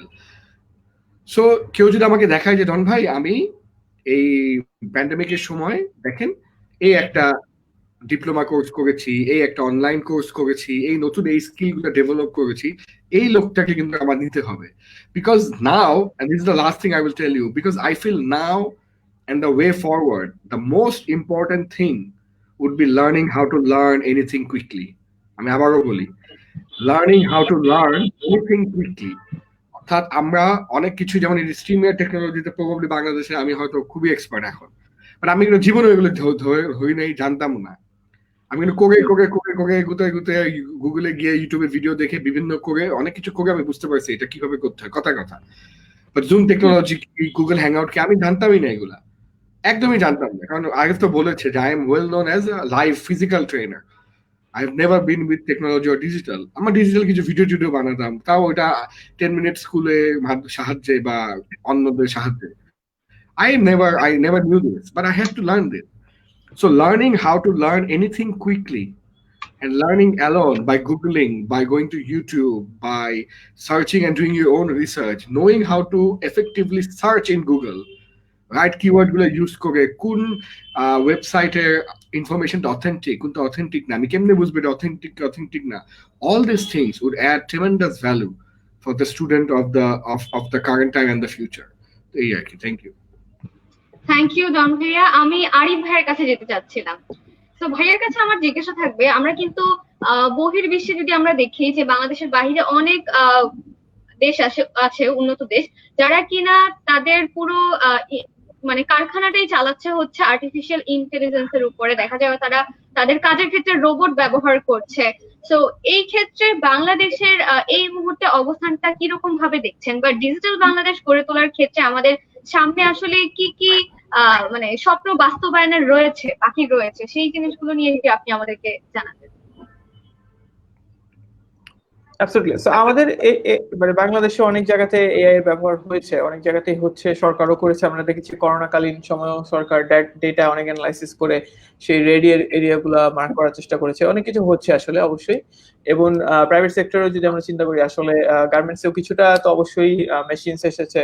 এবং আমরা জানি যে ফর এক্সাম্পল আইওটির অনেক ইউজ হচ্ছে। ফর এক্সাম্পল আগে দেখা যেত যেখানে ওই কাপড় তৈরি হয় মেশিনে সুতা আটকে যেত, ঘন্টার পর ঘন্টা সারা রাত বন্ধ থাকতো। তারপর হচ্ছে ওই আগুন লাগার একটা প্রবণতা ছিল। এগুলো কিন্তু অনেক জায়গাতে অনেক কমে গিয়েছে, এগুলো হচ্ছে ফর শিওর। কিন্তু আমি যেটা মনে করি, আমাদের কিন্তু আসলে 2-3টা পজিটিভ ক্ষেত্র আছে। আমরা যেটা অলরেডি বলেছি, একটা আমাদের একটা ডেমোগ্রাফিক্স ডিভিডেন্ট আছে, সেটা আছে। এবং এর সাথে আমাদের একটা জিনিস আছে, আমাদের এন্ডে কিন্তু আমাদের দেশে মানে ডেটা ব্যাপারগুলো কিন্তু অনেক এখনো ইজি আছে। হ্যাঁ, ডেটা বলতে আমি ইউজার ডেটা বলছি, আমি হ্যাকিং ট্যাকিং এর কথা বলছি, আমি ডেটার কথা বলছি। ইউরোপে কিন্তু ডেটা ল অনেক স্ট্রং। হ্যাঁ, ওখানে জিডিপিআর আছে। সো ফর এক্সাম্পল ওখানকার একটা কোম্পানির জন্য ডেটাবেস মানে ডেটা ভিত্তিক একটা স্টার্ট আপ করা যতটা টাফ, আমাদের জন্য কিন্তু অনেক ইজি। আমরা কিন্তু ইজিলি ডাটা ডাম্প করতে পারবো, ডাটা অ্যানালাইসিস করতে পারবো, যেটা হচ্ছে base of machine learning, AI. সবকিছুর প্রধান হচ্ছে ডাটা। ডাটা না থাকলে ওগুলো কিছুই হবে না। তো আমরা এখন ওই জায়গা থেকে অনেক ইজি অনেক চমৎকার একটা পর্যায়ে আছি। আমাদের এখানে যে ডেটা প্রাইভেসি ল, ডেটা রাইটস ল, এগুলা একটুখানি ইজি আছে। বিশেষ করে আমরা যদি এখন ইউরোপের কোনো ইউজারের ডাটা প্রসেস করি, আমরা এখন করতেই পারবো, আমাদের কোনো ইস্যু নাই বাংলাদেশে বসে। কিন্তু সেম কাজটা কিন্তু ইউরোপের কোনো কোম্পানি করতে পারবে না। ওদের ল ডিফারেন্ট, ওদের অনেক ক্রিটিক্যালিটি আছে, করলে কোটি কোটি টাকার মামলা খাবে। তো আমাদের ওই জায়গাতে মানে পৃথিবীতে এই ডেটা রেগুলেশনের এক্সকিউজ মি একটা ভালো একটা জায়গায় যাওয়ার একটা অপরচুনিটি আছে। যে কোম্পানিটা যে জায়গায় হোক না কেন, এআই কোম্পানি ইন্ডিয়াতে হোক, চায়নাতে হোক, জাপানে হোক, আমেরিকায় হোক, কিন্তু ব্যাক এন্ডের যে ডেটার কাজগুলো আমরা কিন্তু সেটা করতে পারি। হ্যাঁ, অলরেডি আমরা কিন্তু যেরকম দেখছি গার্মেন্টস এর কিন্তু আমরা একটা পর্যায়ের কাজ করি, আমরা এটাতে 1 নম্বর, এবং এটাতে আমাদের দেশে চমৎকার উন্নতি হয়েছে। সো ডেটারও সিমিলার, আমরা কিন্তু একটুখানি ব্যাক এন্ডের কাজগুলো করতে পারি, যেটার জন্য খুব হাই ফাই সায়েন্টিস্ট লাগবে না, but we can do the basic thing. আমাদের ল যেহেতু অনেক ইজিয়ার, এই এখনো এইসব ব্যাপারে আমরা কিন্তু ওই জায়গায় একটা লিডারশিপ নিতে পারি, যে আমাদের data processing, data analysis, data mining এর কাজগুলো কিন্তু বাংলাদেশ ক্যান হ্যাভ। গার্মেন্টসে যেরকম বড় বড় ফ্যাক্টরি আছে, এটা কিন্তু ডেটার জন্য পসিবল। থ্যাংক ইউ আরিফ ভাইয়াকে। আমরা ডন ভাইয়ের কাছে যেতে চাচ্ছিলাম। ভাইয়ের কাছে একটা জিজ্ঞাসা থাকবে, সেটা হচ্ছে আমরা যেহেতু এই যে প্যান্ডেমিক সিচুয়েশনে অনলাইন ক্লাস বা আমরা মোটামুটি ইন্টারনেটের উপর কিন্তু অনেকটা ডিপেন্ডেবল হয়ে গিয়েছে, তো আসলে এই পোস্ট করোনা সিচুয়েশনে কি এই ধারাবাহিকতাটা থাকবে এবং আমরা এই শিক্ষা ব্যবস্থায় কি কি নতুনত্ব আনতে পারি বলে আপনার মনে হয়? ওকে, অনেকেই যে মনে করছে যে পোস্ট প্যান্ডেমিক বলে হয়তো কিছু আছে, পোস্ট প্যান্ডেমিক কিন্তু আমরা অলরেডি পোস্টে, মানে ওই মার্চের 24 তারিখ যেদিন থেকে আমরা লকডাউনে গিয়েছি, ওদিন থেকে দ্য ওয়ার্ল্ড হ্যাজ চেঞ্জড, এবং the world will never go back to the same ever again. হ্যাঁ, একটা উদাহরণ দেই। আগে দেখা যেত, এটা আরিফও দুঃখটা বুঝতে পারবে, যে 70% of all meetings I use to do were useless meetings, এবং মেনি অফ দ্য টাইমস ক্লায়েন্টরা হয়তো ডাক দিত যেটা আসলে ফোনে বললেই পারত। আমি শিওর আরিফও জানি বাস্তবতা, অন্টারপ্রেনারদের, বাংলাদেশ অন্টারপ্রেনারদের দুঃখ, যে আজাইরা কারণে দেখা যায় যে আমরা অনেক মিটিং ডাকি, হ্যাঁ, শুধু শুধু অফিসে ডাকি। এটা কিন্তু একটা ইমেইলে লিখলে পারতো, বা একটা ভিডিও কলে বললেই পারতো, এবং ফোনে বললে তো পারতোই। তো এটা কিন্তু করতো না। বাট এখন কিন্তু এই পর্যায়ে এসে এবং এই প্যান্ডেমিকের কারণে আমরা প্রচুর জুমে এবং হ্যাং আউটে মিটিং করেছি, এবং মিটিং করে আমরা বুঝতে পেরেছি যে এটার মাধ্যমে 100% এফেক্টিভ না হলেও অ্যাটলিস্ট অনেকটুকুই এফেক্টিভ। এবং এই যে ভিডিওর মাধ্যমে যেখানে স্ক্রিন শেয়ার করা যায়, আপনি বসে বসে প্রেজেন্ট করে ফেলতেছেন, আপনি বসে বসে নোট নিয়ে নিচ্ছেন, হ্যাঁ, আপনি অটোমেটিক নোট নিয়ে অন স্পট মিটিং মিনিট পাঠিয়ে দিচ্ছেন, আপনি ভিডিওটা হ্যাং আউটে যেমন রেকর্ড করা যায়। সো গত পরশুদিন আমরা 3টা বড় জায়গায় একটা মিটিং করলাম, ওরা আমাকে রিকোয়েস্ট করলো যেটাকে রেকর্ড করা যায়। আমি বললাম কেন? বলে এই রেকর্ডটা আমরা আমাদের টিমকেও দেখাবো, এটা কিন্তু একটা মিটিং, কোনো সেশন না। আমি বললাম জি ভাইয়া, রেকর্ড করলাম, এবং হ্যাং আউটে এত সুন্দর টেকনোলজি যে রেকর্ডটা অটোমেটিক ওই ক্যালেন্ডার লিঙ্কে থেকে যায়। আগে হয়তো বেটার জানা, আমি এগুলো অত বুঝি না টেকনোলজি, এই ব্যাপারগুলো, বাট আমি শিখলাম কিন্তু যে মিটিং করব, মিটিংটা রেকর্ড হবে, রেকর্ডটা অটোমেটিক ড্রাইভে আপলোড হয়ে ওই যে ক্যালেন্ডার ইনভাইট যে পাঠাইছিলাম হ্যাং আউটে, ওইখানে এটা অ্যাটাচ হয়ে যায়। Wow, I was like wow, this is like so convenient, convenience is the word. ও কি এখন এই ভিডিও রেকর্ডিং যা ইচ্ছা করতে পারে। হ্যাঁ, এইটাই আমি বলছি যে আমরা এখন অন্তত বলতে পারবো যে ভাইয়া মিটিংটাকে আমরা হ্যাং আউটে বা জুমে করতে পারি। আমি তো ডিসিশন নিচ্ছি, আমি আর জীবনেও আমার গুলশান একে অফিস থেকে মতিঝিল আর উত্তরে 2 জায়গায় যাচ্ছি না, কাজ না দেখ। মিটিং করলে হ্যাং আউটে করবে, নাহলে করবে না। তো দেখেন, আমার মধ্যে যখন যেমন এই পরিবর্তন এসেছে, আমি শিওর এই পরিবর্তন সবার মধ্যেই এসে গেছে, সবার মধ্যে এসে গেছে। সো ই কমার্সের রাইজ 2% থেকে এখন 4-5% চলে গেছে, এটা আরো বাড়বে। আমাদের ফুড ডেলিভারি রাইজ আরো হবে, ঠিক আছে। ক্লাউড কিচেন, এই ধরনের কনসেপ্ট গুলো আমরা ছোটবেলায় জীবনে এগুলো মানে শুনি নাই, এখন এই কনসেপ্ট গুলো আরো বড় আকারে আসবে। এবং সব জায়গাতেই আমরা এই পোস্ট প্যান্ডেমিকে যেসব চেঞ্জেস দেখেছি, এই চেঞ্জেস গুলাই মানুষের নর্মাল ডে টু ডে জীবনে চলে আসবে। তবে এটা ঠিক যে কিছু জায়গায় যেখানে আমরা প্রবলেম ফেস করছি, যে 100% ওয়ার্ক ফ্রম হোম হয়তো প্রবাবলি অত ভালো হয়তো নাও হতে পারে, বিকজ এমপ্লয়িরা সবাই না আসলে ওরা ওভাবে কাজ করছে না, হ্যাঁ, ঘুরে বেড়াচ্ছে। সো ওই একটু আশা, at least 3 days a week office করা, 3 days ওয়ার্ক ফ্রম হোম, এই ধরনের একটা হাইব্রিড মডেলে যাবে। হ্যাঁ, অনেকটা ওই যে ইলেকট্রনিক কারের মতন, মানে ফুললি ইলেকট্রনিক এখনো হয় নাই, আবার ফুললি ডিজেলও না, মাঝামাঝি একটা হাইব্রিড জায়গায় আছে। হ্যাঁ, যে মাঝে মাঝে তেলে চলে, মাঝে মাঝে ইলেকট্রিসিটিতে চলে, দুইটা বিলিয়ে টিলিয়ে চলে গাড়ি যখন যেটা সুবিধা। তো ওরকমই একটা পোস্ট প্যান্ডেমিক ওয়ার্ল্ড আমরা দেখতে পারবো। তবে আই উইল গ্যারান্টি ইউ যে 2019 এর পৃথিবী ভার্সেস 2020 পৃথিবী onwards, the world has changed for sure.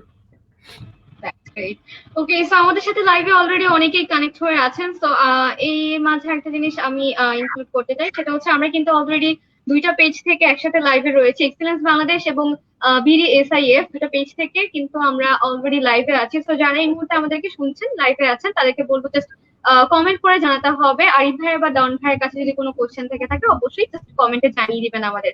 Already দেখতে পাচ্ছি আমাদের সাথে শুভ দে আছেন জয়েন করে ফ্রম জগন্নাথ ইউনিভার্সিটি। এছাড়া দেখতে পাচ্ছিলাম মাহবুবের রহমান আছেন, তিনি চট্টগ্রাম বিশ্ববিদ্যালয় থেকে আছেন, বলছেন অনেক গুরুত্বপূর্ণ কথা বলেছেন ডন স্যার।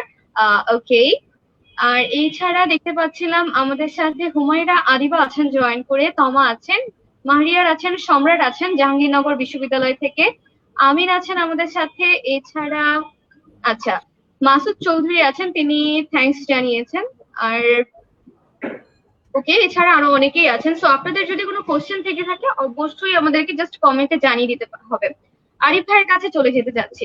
ভাইয়া, কিছুক্ষণ আগে যেমনটা আপনি বলছিলেন যে ইউএস এর মতো কান্ট্রিতে কিন্তু দেখা যাচ্ছে প্রযুক্তি নিয়ে তারা হচ্ছে নীতিমালা গঠন করেছে। তো এই দিক থেকে আমি যতটুকু জানি যে ইউরোপীয় ইউনিয়ন গুলো, তারপরে ইউএসএ, তো তারা কিন্তু মোটামুটি আর্টিফিশিয়াল ইন্টেলিজেন্স নিয়ে তারা নীতিমালা গঠন করে রেখেছে। তো সেই দিক থেকে আমি যদি বলি যে বাংলাদেশের অবস্থানে আমাদের এই নীতিমালা প্রণয়ন করাটা কতটুকু এই মুহূর্তে দরকার, বা আমরা আসলে কিভাবে বেনিফিটেড হতে পারি, এই জিনিসটা যদি আপনি তুলে ধরতেন আমাদের ভিউয়ার্সদের কাছে।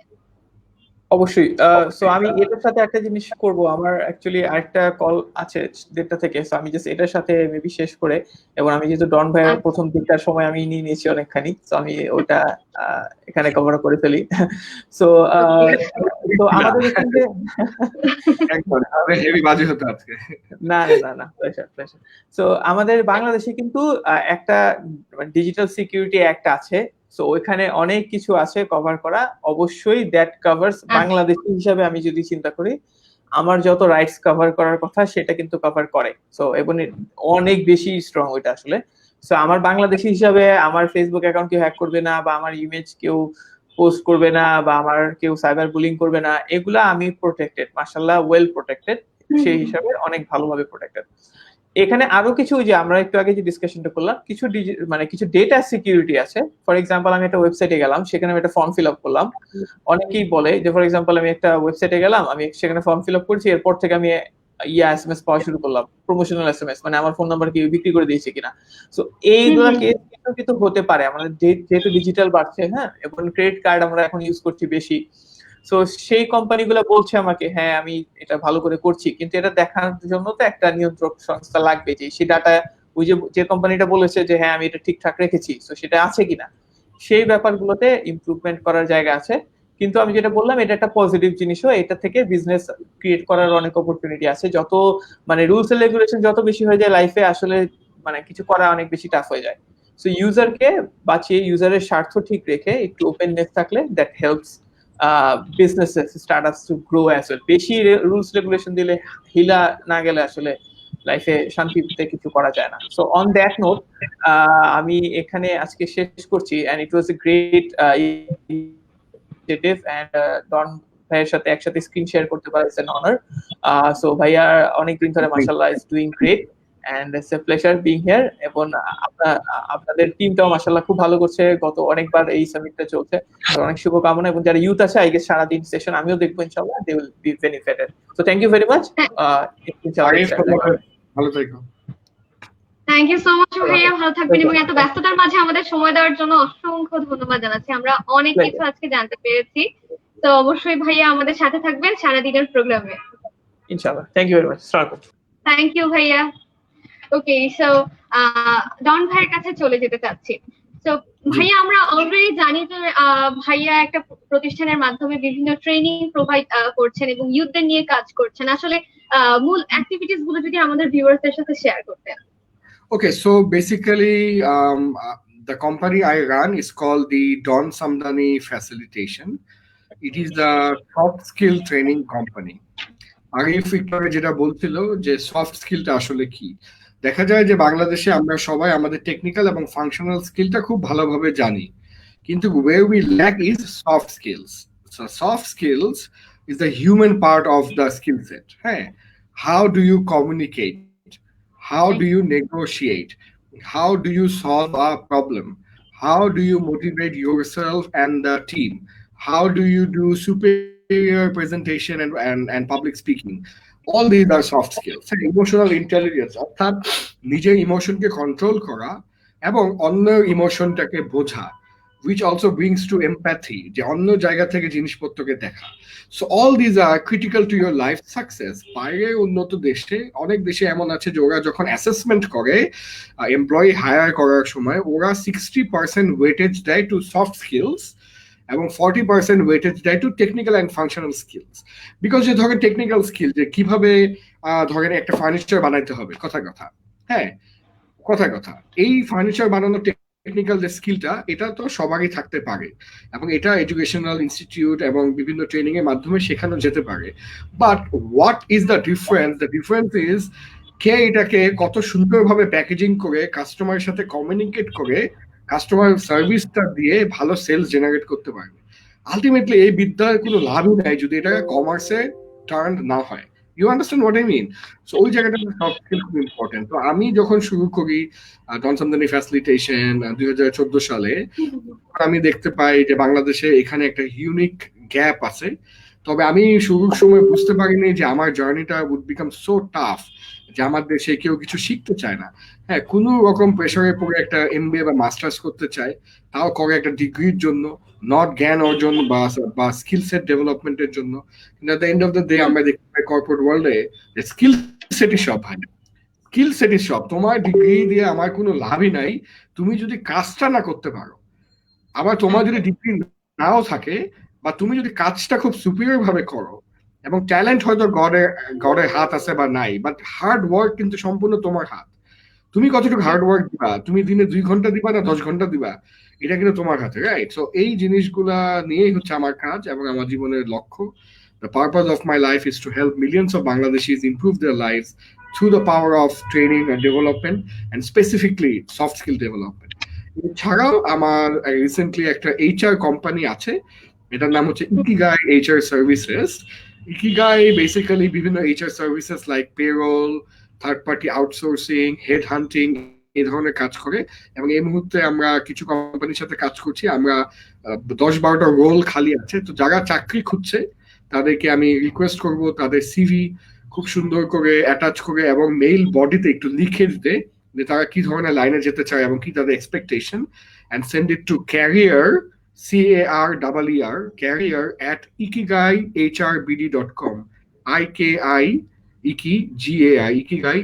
hrbd সব একসাথে .com, career@ikigai.hrbd.com। এখানে যারা চাকরি খুঁজছে, মানে আমি অডিয়েন্সের উপকারে বলছি, you can send your CV there and we will definitely help you get a good job.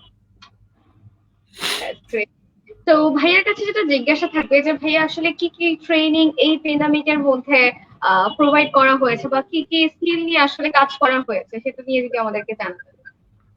তো প্যান্ডেমিকের মধ্যে আমরা যেটা বললাম যে আমরা নিজেদেরকে অ্যাডাপ্ট করার চেষ্টা করছি, এবং আমাদের ইনিশিয়ালি আমার এক একটা ট্রেনিং এর সাইজ হয় 16 ঘন্টা নরমালি, 2 দিন ব্যাপী। নরমালি কিছু কিছু ট্রেনিং আছে খুব স্পেসিফিক, যেমন ধরো নেগোসিয়েশন স্কিলস, এরকম খুব সিঙ্গুলার সাবজেক্ট বা সিঙ্গুলার ফোকাস ট্রেনিং হলে ওটা একদিনে আমি করাই, তাও আমার 8 ঘন্টা লেগে যায়, রাইট? সো আমরা প্যান্ডেমিকে দেখলাম যে 2 ঘন্টার বেশি আসলে সেশন করা যায় না, মানুষের মাথা ধরে যায়, হাত পা পিঠ ব্যথা করে, তো অ্যাটেনশন ধরে রাখা যায় না, কতক্ষণ তাকিয়ে থাকবে স্ক্রিনের দিকে। সো এই কারণে আমরা আমাদের প্রত্যেকটা মডিউলকে একটা 2 ঘন্টার অনলাইন মডিউল বানালাম। Excuse me. আমরা আমাদের মডিউলগুলোকে অ্যাডাপ্ট করে নিউ অনলাইন এবং ডিজিটাল টেকনোলজির জন্য রেলেভেন্ট মডিউল বানালাম, এবং আমরা 12টা অনলাইন কোর্স চালু করলাম ফর কর্পোরেট, যেটা কিনা এই প্যান্ডেমিকের সাথে রিলেট করে। যেমন আমি বলি work from home productivity, work from home productivity, because work from হোমে তো আমরা প্রোডাক্টিভ হয়তো না, আবার অনেক সময় অনেক বেশি প্রোডাক্টিভ, অনেক বেশি আমাদের কোনো ওয়ার্ক লাইফ ব্যালেন্স নাই। রাত 11টার দিকে মিটিং করতেছি, সন্ধ্যা 7টার দিকে প্রোগ্রাম করতেছি, হ্যাঁ, দুপুরে কোনো নির্দিষ্ট খাবার টাইম নাই, শাওয়ার করার টাইম নাই, মানে খুবই বাজে অবস্থা। তো we have developed a module called work from home productivity. Also, আমরা বিভিন্ন ক্লায়েন্টের রিকোয়েস্টে we have developed another module called work from home etiquette. আপনি যে রাত 11টার দিকে আপনার কলিগকে আর্জেন্সি ছাড়া কল দিতে পারেন না, হ্যাঁ, এবং আপনার মানে ভিডিও কলের সময় যে ধরেন কথা কথা এই ধরনের গোলগোলা গেঞ্জি হয়তো পরা যাবে না, হ্যাঁ, কথা কথা আমি বলছি, হ্যাঁ, বা একটা মিটিং আছে, আপনি বাসায় আছেন বলেই যে আপনি বাসায় একটা, আমরা বাসায় কি সব কাপড় পরি, পুরোনো কাপড় পরি, ফেডেড কাপড় পরি, তাই না, এই ধরনের মানে বাস্তবতা কি, শর্টস পরি, হ্যাঁ, বা হয়তো স্লিভলেস পরে ঘুরতেছি কারণ গরম, এটা পরে তো আপনি স্ক্রিনে আসতে পারবেন। তো এই জিনিসগুলো নিয়ে আমরা কমফোর্টেবল একটা ওয়ারিং, রাইট, বাট ওই কমফোর্টেবল ওয়্যারিং দিয়ে তো আপনি ভিডিও কলে আসতে পারেন না। তো অনেকে বলে না ডন ভাই আমি বুঝি নাই, আমি তো ভেবেছি এটা অডিও কল, আমি তো ভিডিও অফ করে রাখছি, হঠাৎ করে বস বলছে এই সবাই ভিডিও অন করো, তখন আমার অন করতে হয়েছে। তো তখন দেখতে যে আমি বাসায় একটা গেঞ্জি পরা, শর্টস পরা বা হোয়াট এভার। সো এগুলো নিয়ে আমরা যেরকম ওয়ার্ক ফ্রম হোম এটিকেট বানিয়েছি, এই ধরনের বিভিন্ন মডিউলকে আমরা টোটাল 12টা মডিউল বানিয়েছি, যেটা প্রত্যেকটাই 2 ঘন্টা এবং কিছু হচ্ছে 4 ঘন্টা 2 দিন ব্যাপী, মানে 2 ঘন্টা ইন্টু 2 ডেজ এই ধরনের। এবং আমরা টোটালি নিজেদেরকে মানে রিইনভেন্ট করা এবং ইভলভ করেছি, হ্যাঁ, যে আগে 8 ঘন্টা করতাম, 2 দিন করতাম, ফিজিক্যাল করতাম, এখন এসব নিয়ে হাই হতাশ করে লাভ নেই। We have to accept the new normal, acceptance is the first key, and we have to adapt to the changes.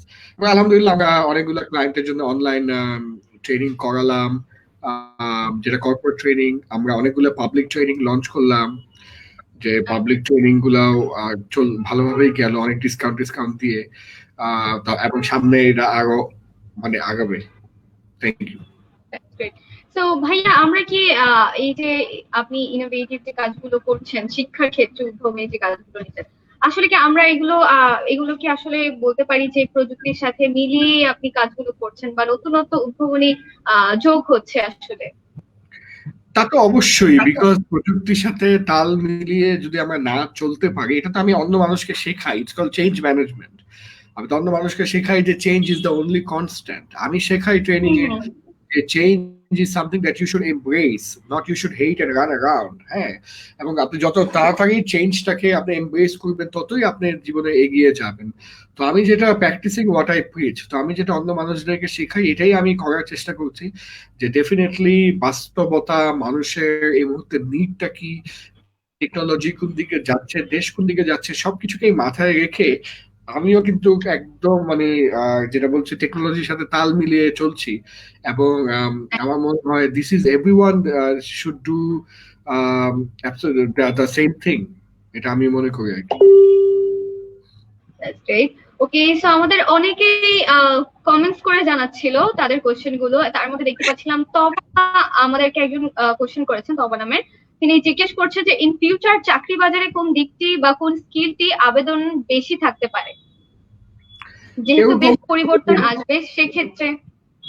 মানে এরকম কোনো 100% সিকিউরিটি দিয়ে আসলে কিছু বলা যাবে না, তবে আগে বা আমরা একটু যেটা বললাম যে ডিজিটাল টেকনোলজির কারণে ডিজিটাল মার্কেটিং, তারপর ডেটা সায়েন্স, হ্যাঁ, আপনার ডেটা সায়েন্টিস্ট যারা, তারপর কোডার, সফটওয়্যার ডেভেলপার, এদের একটা হাই ডিমান্ড থাকবে, বিকজ প্রত্যেকটা এরিয়া, যেমন আমরা এডুকেশন বা ট্রেনিং এ যারা, আমরা এখন এডুটেক, তাই না, আমরা এখন চেষ্টা করছি যে আমাদের মডিউল গুলাকে কিভাবে অনলাইনে রূপান্তর করা যায়, হ্যাঁ, এবং যেহেতু আমি predominantly training company, technology company না, আমি 10 মিনিট স্কুলের সাথে পার্টনারশিপ করছি বা এরকম বিভিন্ন টেকনোলজি কোম্পানির সাথে পার্টনারশিপ করছি বা কথা বলছি, যাদের কিনা একটা টেকনোলজিক্যাল ব্যাকবোন আছে এবং স্পেশালিটি আছে, because I also don't want to do everything, I want to stick to what I know and what I am very good at, যেটা আমি আগে বললাম যে you have to be very good with your work, হ্যাঁ, সবকিছু করার দরকার নাই, but be very good in the work that you do.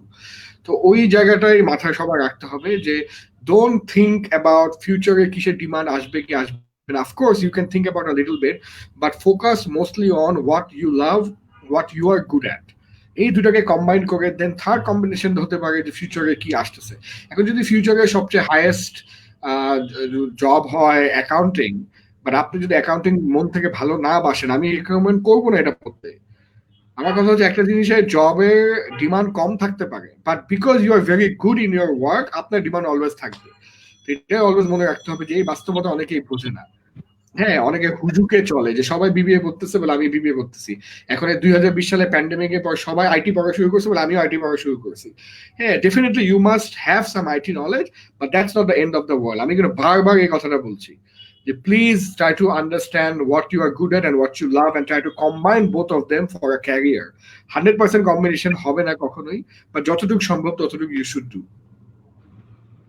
Okay, so অনেকেই কমেন্টসে দেখছিলাম যে তারা বারবার জিজ্ঞেস করে যাচ্ছিলেন আসলে আমাদের কি কি সফট স্কিল গুলো আসলে এই সময়টায় বাসায় বসে গেইন করা উচিত। জি, একটা কোশ্চেন রিপিটেডলি অনেকবার দেখতে পাচ্ছিলাম, সো এই জন্য আমি আবার রিপিটেডলি করলাম। নো নো নো অ্যাবসলিউটলি, মানে আমি লিসেন, আমি তো বললাম যে আপনি জীবনে কত বড় হবেন এটা সম্পূর্ণ ডিপেন্ড করে আপনার সফট স্কিলের জন্য, তাই না? আমরা সফট স্কিল, আমরা একটা মানুষের কথা কিভাবে বলি, আমরা বলি যে উনি কত সুন্দর করে প্রেজেন্ট করে, বা উনি কত সুন্দর করে টিমকে মোটিভেট করে, উনি কত সুন্দর করে একটা সেলস করে, হ্যাঁ একটা সেলস কলে যায়, উনি যেগুলো প্রবলেম এত সুন্দর করে সলিউশন দেয়, উনার লিডারশিপ স্কিল কিন্তু অন্যরকম। দেখেন এগুলো কিন্তু একটাও টেকনিক্যাল না, একটাও কোনো টেকনিক্যাল না, রাইট? সফট স্কিলের উন্নতি করলে আপনি আপনার জীবনে বড় হবেন। তো অফকোর্স আমি সবাইকে বলবো যে কোর্সেরা এবং উডুমি এই দুইটা জায়গায় যেতে, এবং গুগল গ্যারাজ এই তিনটা জায়গায় যেতে, এবং এই তিনটা জায়গায় গেলে দেখবেন যে গুগল গ্যারাজে গেলে দেখবেন 126টা কোর্স আছে, বা হ্যাঁ 136টা আই থিঙ্ক কোর্স আছে, এগুলো ম্যাক্সিমামই free. Go and do it.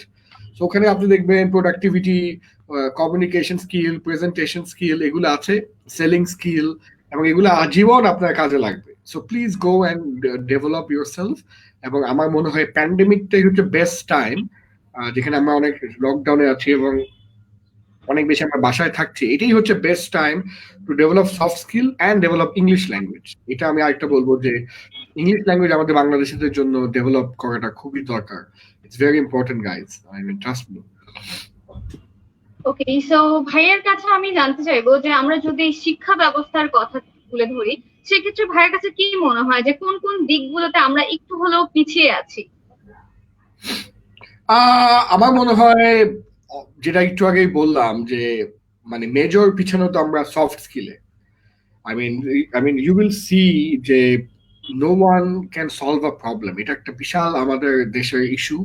Even আমি দেখি যে ইউথ এবং মাঝে মাঝে আমাদের কোম্পানিগুলোতে, আমাদের ক্লায়েন্টের কোম্পানিগুলোতে all the owners have a complain যে কোনো প্রবলেম হলে আমার কাছে দৌড়ায়। হ্যাঁ অবশ্যই প্রবলেম হলে লিডারের কাছে দৌড়াবেই, কিন্তু ওরও কিন্তু ওই প্রবলেমে একটু কন্ট্রিবিউট করার উপায় ছিল। সে কিন্তু চিন্তা করে প্রবলেমের তিনটা পসিবল সলিউশন এবং একটা পসিবল রেকমেন্ডেশন এই ধরনের কিছু করতে পারতো, এন্ড দেন ফাইনালি বসের কাছে গিয়ে বলতে পারতো, boss this is the problem এবং this are the 3 solution that I have thought, এবং this is the one recommendation out of the 3 solution that I thought. এই ধরনের কথা কিন্তু বলতে পারতো, বাট অনেক সময় এটা বলে না। হ্যাঁ, তো দিস ইজ অ্যান ইস্যু যে আমাদের মুখস্থ বিদ্যার কারণে আমাদের অ্যানালিটিক্যাল স্কিল এবং আমাদের প্রবলেম সলভিং স্কিল, আমাদের সৃজনশীলতা, creativity has been totally destroyed. হ্যাঁ, এবং আমাদের যে এক্সট্রা কারিকুলার অ্যাক্টিভিটিটা মনে করি আমরা এক্সট্রা, বাট উন্নত বিশ্বে আপনি দেখবেন যে this is part of the curriculum. You have to be involved in something, either debate, অথবা ballet, dance, অথবা some sort of sports, or some sort of thing. I mean, they will give out scholarships for the top musicians, the top sports players, people like that. Or financial aids দেয় এটা encourage করার জন্য, because they understand যে জীবন যুদ্ধে কত important ultimately এই soft skill গুলা। তো আমি সবাইকে বলবো যে আমাদের যে রেগুলার কলেজ এবং ইউনিভার্সিটি স্টুডেন্টদেরকে বলবো যে রেগুলার যে আমাদের পড়াশোনা আছে, অবশ্যই you must maintain a very good CGPA, because ভালো সিজিপিএ না মেনটেন করলে ইন্টারভিউ বোর্ডে ডাকবেই না। সিজিপিএ সর্টিং এ ফিল্টারে আপনার বাদ, তো ইন্টারভিউ বোর্ড পর্যন্ত যেতে হলে আপনার একটা ভালো সিজিপিএ থাকা দরকার। ভুলেও যেন সিজিপিএ থেকে নিচে না নামে, 3 থেকে 3.5 এর মধ্যে থাকলে ভালো, 3.5 এন্ড অ্যাবাভ থাকতে পারলে খুবই ভালো, যে you are a very good student, you are focus and you are serious. এবং এর সাথে সাথে আপনার এক্সট্রা কারিকুলার অ্যাক্টিভিটি থাকতে হবে। এটা ক্লাব অ্যাক্টিভিটি হতে পারে, যেগুলো জাগো বা বিওএলসি, ডনসামদানি, টাইপের যে কোনো সংগঠনে আপনি জড়িত থাকতে পারেন, JCI, rotary type, toast masters type কিছু হতে পারে, এটা এলাকায় বাচ্চাদেরকে টিউশনি করাও হতে পারে। মানে anything you do will add value to your CV and you will be able to write it on your CV and will add value to your life. এবং আমরা অলওয়েজ অ্যাপ্রিশিয়েট করি যে পড়াশোনার পাশাপাশি আপনি অনেক কিছু ইনভলভ ছিলেন এবং এই ইনভলভমেন্ট থাকার কারণেই আপনি জবটা পাবেন, এটাই হচ্ছে আমরা মনে করি।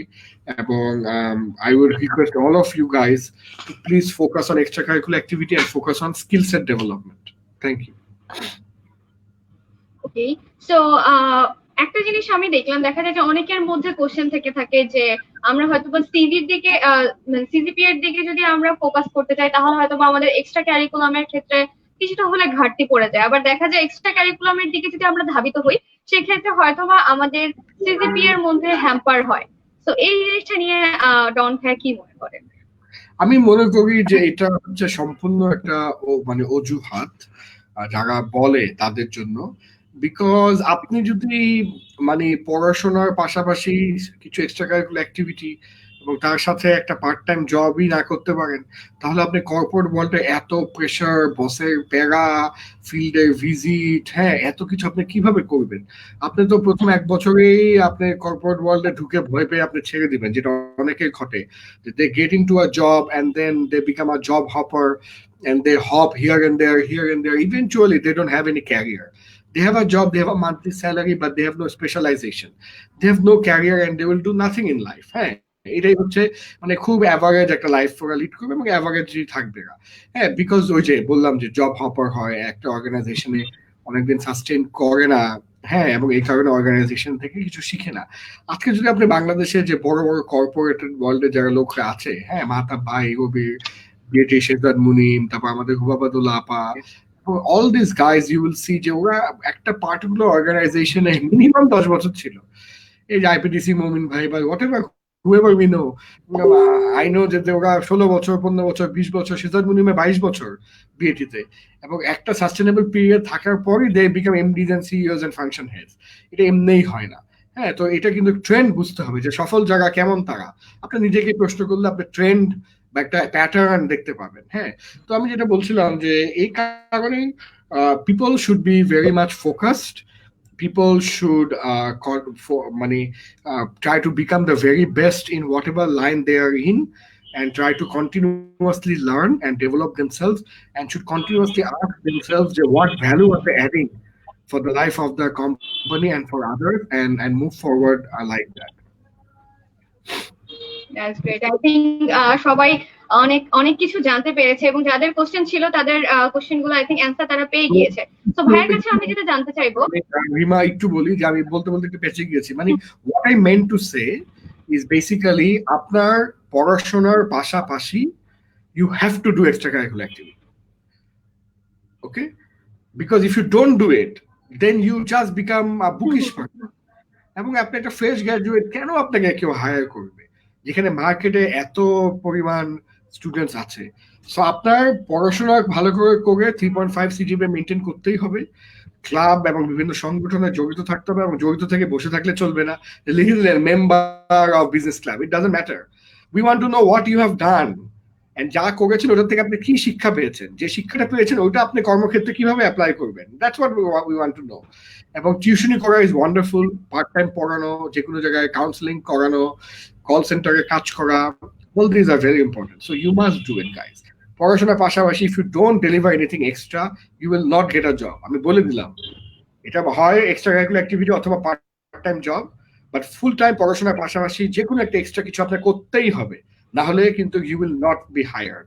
এবং মাল্টিন্যাশনাল কোম্পানিতে বড় বড় কেস কম্পিটিশনে না গিয়ে আপনি হায়ার্ড হবেনই না, আমি এটাও বলে দিলাম। জান, ফিউচারে অলরেডি শুরু হয়েছে ইউনিলিভার, বিএটি এসব জায়গায় ঢুকতে হলে ফ্রেশ গ্যাটদের কথা বলছি, not experience professional.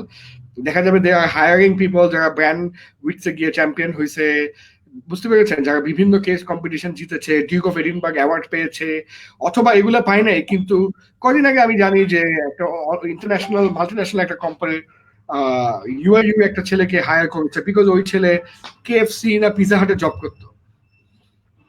So KFC R pizza হাটে ওয়েটারে জব করতো এবং ওর বন্ধু ওখানে হাসতো নিশ্চয়ই নিশ্চয়ই, কিন্তু আজকে ওই জবটা করছে বলে সেই মাল্টিন্যাশনাল কোম্পানিতে ছেলেটার চাকরি হয়েছে, হিজ ফ্রম ইউআইইউ, এবং সে আইবি এর সাথে কম্পিট করে চাকরিটা পেয়েছে, because at the end of the day people value this. Great. So ভাইয়ার কাছে আমার নেক্সট যে কোশ্চেনটা থাকবে, আমরা কিন্তু দেখছিলাম যে যেমন যুগের সাথে আমরা তাল মিলিয়ে চলছি, ঠিক তেমনি কিন্তু একটা জিনিস আমরা দেখছিলাম যে বিভিন্ন জবের যে সার্কুলার হচ্ছিল সেখানে তারা যে ইন্টারভিউর জন্য কল করছে, তো ইন্টারভিউ গুলো কিন্তু তারা জুমে নিয়ে নিচ্ছে। তো সেই ক্ষেত্রে আমরা যদি জিজ্ঞেস করি যে সেক্ষেত্রে আমাদের ইন্টারভিউর ক্ষেত্রে আমাদের কি কি স্টেপ গুলো গ্রহণ করা উচিত, সেক্ষেত্রে আমাদের আসলে যারা ইন্টারভিউর জন্য কল করা হয় তাদের জন্য যদি কিছু টিপস আপনার পক্ষ থেকে থাকতো।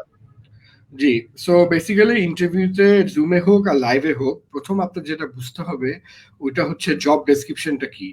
যে কোম্পানিতে চাকরির জন্য যাচ্ছেন ওই কোম্পানি ওই পার্টিকুলার পজিশনে যে জেডিটা দিয়েছে ওই জেডিটা খুব ভালোভাবে আপনার স্টাডি করতে হবে। ওই জেডিটা স্টাডি করে আপনার ফাইন্ড আউট করতে হবে যে ওরা কি ধরনের পার্সোনালিটি লোক চাচ্ছে, ওরা কি ধরনের স্কিল সেট চাচ্ছে এবং কি ধরনের এক্সপিরিয়েন্স চাচ্ছে, আর ফ্রেশ গ্র্যাড হলে কি ধরনের এক্সট্রা কারিকুলার অ্যাক্টিভিটি চাচ্ছে।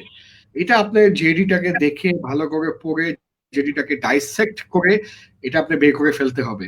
অ্যান্ড দেন আপনার নিজেকে প্রশ্ন করতে হবে এই পার্টিকুলার জবের জন্য যে পার্সোনালিটি লোক চাচ্ছে ওইটা কি আমি নাকি, যে এক্সপিরিয়েন্স চাচ্ছে বা এক্সট্রা কারিকুলার অ্যাক্টিভিটি চাচ্ছে বা থাকলে ভ্যালু করবে ওটা কি আমার আছে নাকি, এবং যেই পার্ট টাইম এবং যেই স্কিল সেট চাচ্ছে ওই স্কিল সেটটাকে আমি পজেস করি নাকি। যদি আমাদের আনসার গুলো হয় যে হ্যাঁ, যদি আপনার ওদের জব ডেসক্রিপশনের সাথে নিজেকে আপনি মানে খাপ খাওয়াতে পারেন তাহলে ওই ইন্টারভিউতে আপনি সাকসেসফুল হওয়ার চান্সেসটা অনেক বেশি। অনেক সময় এটা হয় যে দেখা যায় যে আপনার স্কিল সেট আছে বা এক্সপিরিয়েন্স আছে, that is irrelevant to that particular job. অনেকে বলে কোম্পানির সাথে মিলায়, কোম্পানি নিয়ে এক গাদা পড়াশোনা করে যায়। অফকোর্স কোম্পানি নিয়ে তো জানতেই হবে, বাট এর থেকেও বেশি ইম্পর্টেন্ট হচ্ছে জব ডেসক্রিপশনটাকে থরলি বোঝা এবং জব ডেসক্রিপশন অনুযায়ী নিজের প্রিপারেশনটা নেওয়া।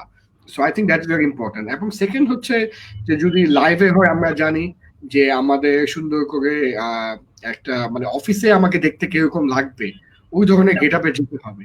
আমি শাড়ি পরলে শাড়ি, কামিজ পরলে কামিজ, শার্ট স্যুট পরলে স্যুট, বাট অফিসে আমাকে কিরকম লাগবে ওই ধরনের একটা ফর্মাল গেট আপ লাগবে। এবং যদি আমরা মিটিংটা যদি জুমেও করি, আমি বাসা থেকে করছি বাট জুমে করলেও কিন্তু I should wear a shirt and a tie or at least একটা ফর্মাল শার্ট অথবা একটা ফর্মাল কামিজ বা শাড়ি, সো দ্যাট ওরা দেখে যে আপনার সিরিয়াসনেসটা।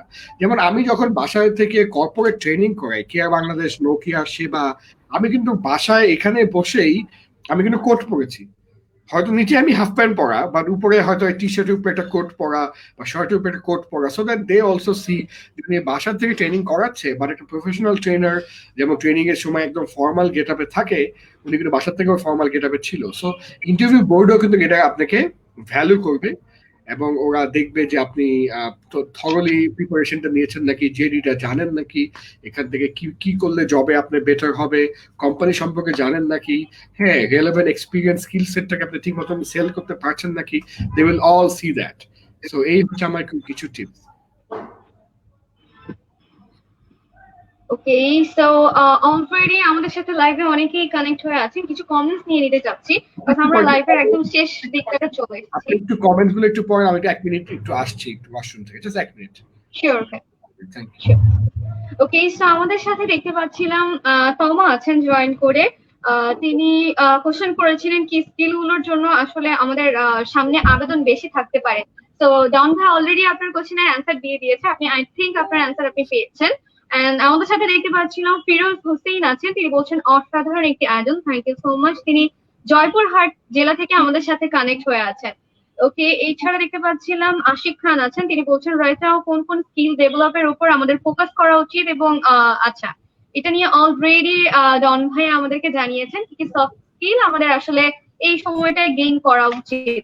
আর এছাড়া আমাদের সাথে মিম আছেন। ওকে, আমাদের সাথে দেখতে পাচ্ছি আব্দুল্লাহ রাকিব আছেন জয়েন করে, মোহাম্মদ রুবেলকে দেখতে পাচ্ছি। আর এছাড়া আমাদের সাথে মেহেদি হাসান সাব্বি আছেন জয়েন করে। এছাড়া আমাদের সাথে হারাদান মোদাক আছেন জয়েন করে। আমাদের সাথে মাহমুদা আক্তার আছেন, এছাড়া আমিন আছেন, থ্যাঙ্কস জানিয়েছেন। ওকে, এছাড়া আমাদের সাথে আলমগীর শামীম আছেন, তিনি বলছেন good session, thank you so much. আর এছাড়া আমাদের সাথে তানজিরা আছেন জয়েন করে, রাবিয়া জাহান মিম আছেন। আচ্ছা, অনেকেই দেখতে পাচ্ছিলাম তারা মেনশন দিয়ে যাচ্ছিলেন ফ্রেন্ডদের। আর এছাড়া আমাদের সাথে মোসাফিজুর রহমান আছেন, আর অনেকেই দেখতে পাচ্ছিলাম। তো যারা এই মুহূর্তে শুনছেন তাদের সবাইকে বলবো যে ডন ভাইয়ের কাছে যদি কোনো কোশ্চেন থাকে ঝটপট আমাদেরকে জানাতে হবে, বিকজ লাইভের একদম আমরা শেষ দিকটাতে চলে এসেছি, খুব অল্প কিছুক্ষণ আছি। আর ইয়াস, আপনারা যে লাইভ প্রোগ্রামটি আপনারা দেখছেন Bangabandhu digital social innovation summit 2020, এই প্রোগ্রামটা কিন্তু আমরা এই সামিটটা সারাদিন ব্যাপী হবে, এবং সারাদিনই কিন্তু আমরা স্পেশাল অনেক গেস্টদের আনার ট্রাই করব, অনেকগুলো সেশন হবে এবং অনেক পুরো দিন জুড়েই কিন্তু আজকে আমাদের লাইভ প্রোগ্রামটা হবে। সো আপনারা জাস্ট দুইটা পেজের সাথে কানেক্টেড থাকতে হবে, একটা হচ্ছে এক্সেলেন্স বাংলাদেশ আর একটা হচ্ছে বিডিএসআইএফ। দুইটা পেজ থেকে, ফেসবুক অফিসিয়াল পেজ থেকে লাইভ করা হচ্ছে, এবং এই যে প্রোগ্রামটি রিয়েল ক্যাপিটাল গ্রুপের সৌজন্যে এই প্রোগ্রামটি হচ্ছে, এবং জয়েন্টলি অর্গানাইজ করছে বিডিএসআইএফ এবং এক্সেলেন্স বাংলাদেশ। এছাড়া কো অর্গানাইজার হিসেবে আছে আব্দুল বাশার ফাউন্ডেশন, এবং মিডিয়া পার্টনার হিসেবে আছে বার্তা বাজার এবং রিয়েল নিউজ। তো যারা শুনছেন তাদেরকে বলবো যে সারাদিন ব্যাপী আমাদের বিভিন্ন সেশনের আয়োজন করা হয়েছে, অবশ্যই আমাদের সাথে থাকতে হবে। তো ডন ভাই অলরেডি আমাদের সাথে কানেক্ট হয়ে গিয়েছে। ভাইয়া, আমরা কিন্তু লাইভের একদম শেষের দিকটাতে চলে এসেছি। তো ভাইয়ের কাছে যে কোশ্চেনটা আমার থাকবে, আমাদের এই বর্তমান পরিস্থিতির প্রেক্ষাপটে যদি আমরা বলি যে শিক্ষা ব্যবস্থাটাকে আপনি কিরকম বা কোন পরিস্থিতিতে আসলে দেখতে চান ইন ফিউচারে, এবং সেই সাথে সাথে আপনি যে প্রতিষ্ঠানটাতে আছেন সেখানে আপনাদের কি কি পরিকল্পনা আছে সেই লক্ষ্য বাস্তবায়নের ক্ষেত্রে? আমি আসলে honestly the future of education আমি দেখতে চাই যে বাস্তবমুখী শিক্ষা। হ্যাঁ, মানে আমরা স্কুল কলেজ ইউনিভার্সিটিতে বাচ্চাদেরকে পাঠাচ্ছি and we are making them learn things যেটা ইন্ডাস্ট্রিয়াল এইজের জন্য রেলেভেন্ট ছিল, যেটা কিনা একটা অবিডিয়েন্ট লেবার ক্লাস তৈরি করার জন্য রেলেভেন্ট ছিল। আমরা জানতে পারলাম যে বিভিন্ন রিসার্চ বলে যে বাচ্চারা হচ্ছে নকটার্নাল, অর্থাৎ ওরা একটু দিনে ঘুমাতে পছন্দ করে, রাতে বেশি জাগে।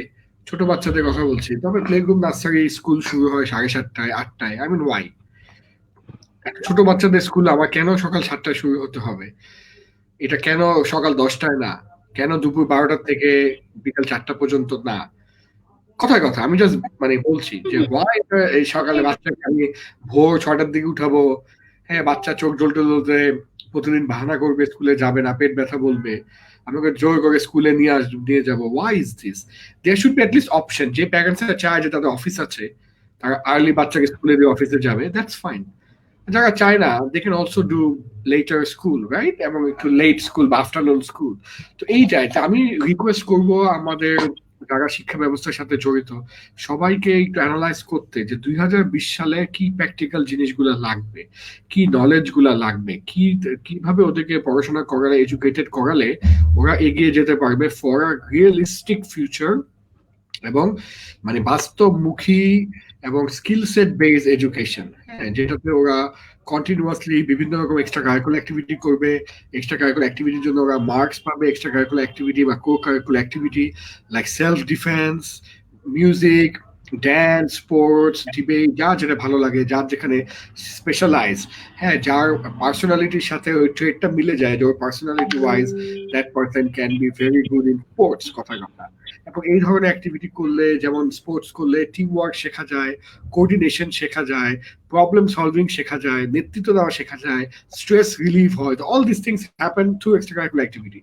তো এই আর কি। So I really want the future of education to be realistic, to be in tune with the current times, and to be filled with co-curricular, extracurricular activities and challenges that would equip students to face the reality of life and reality of the corporate world.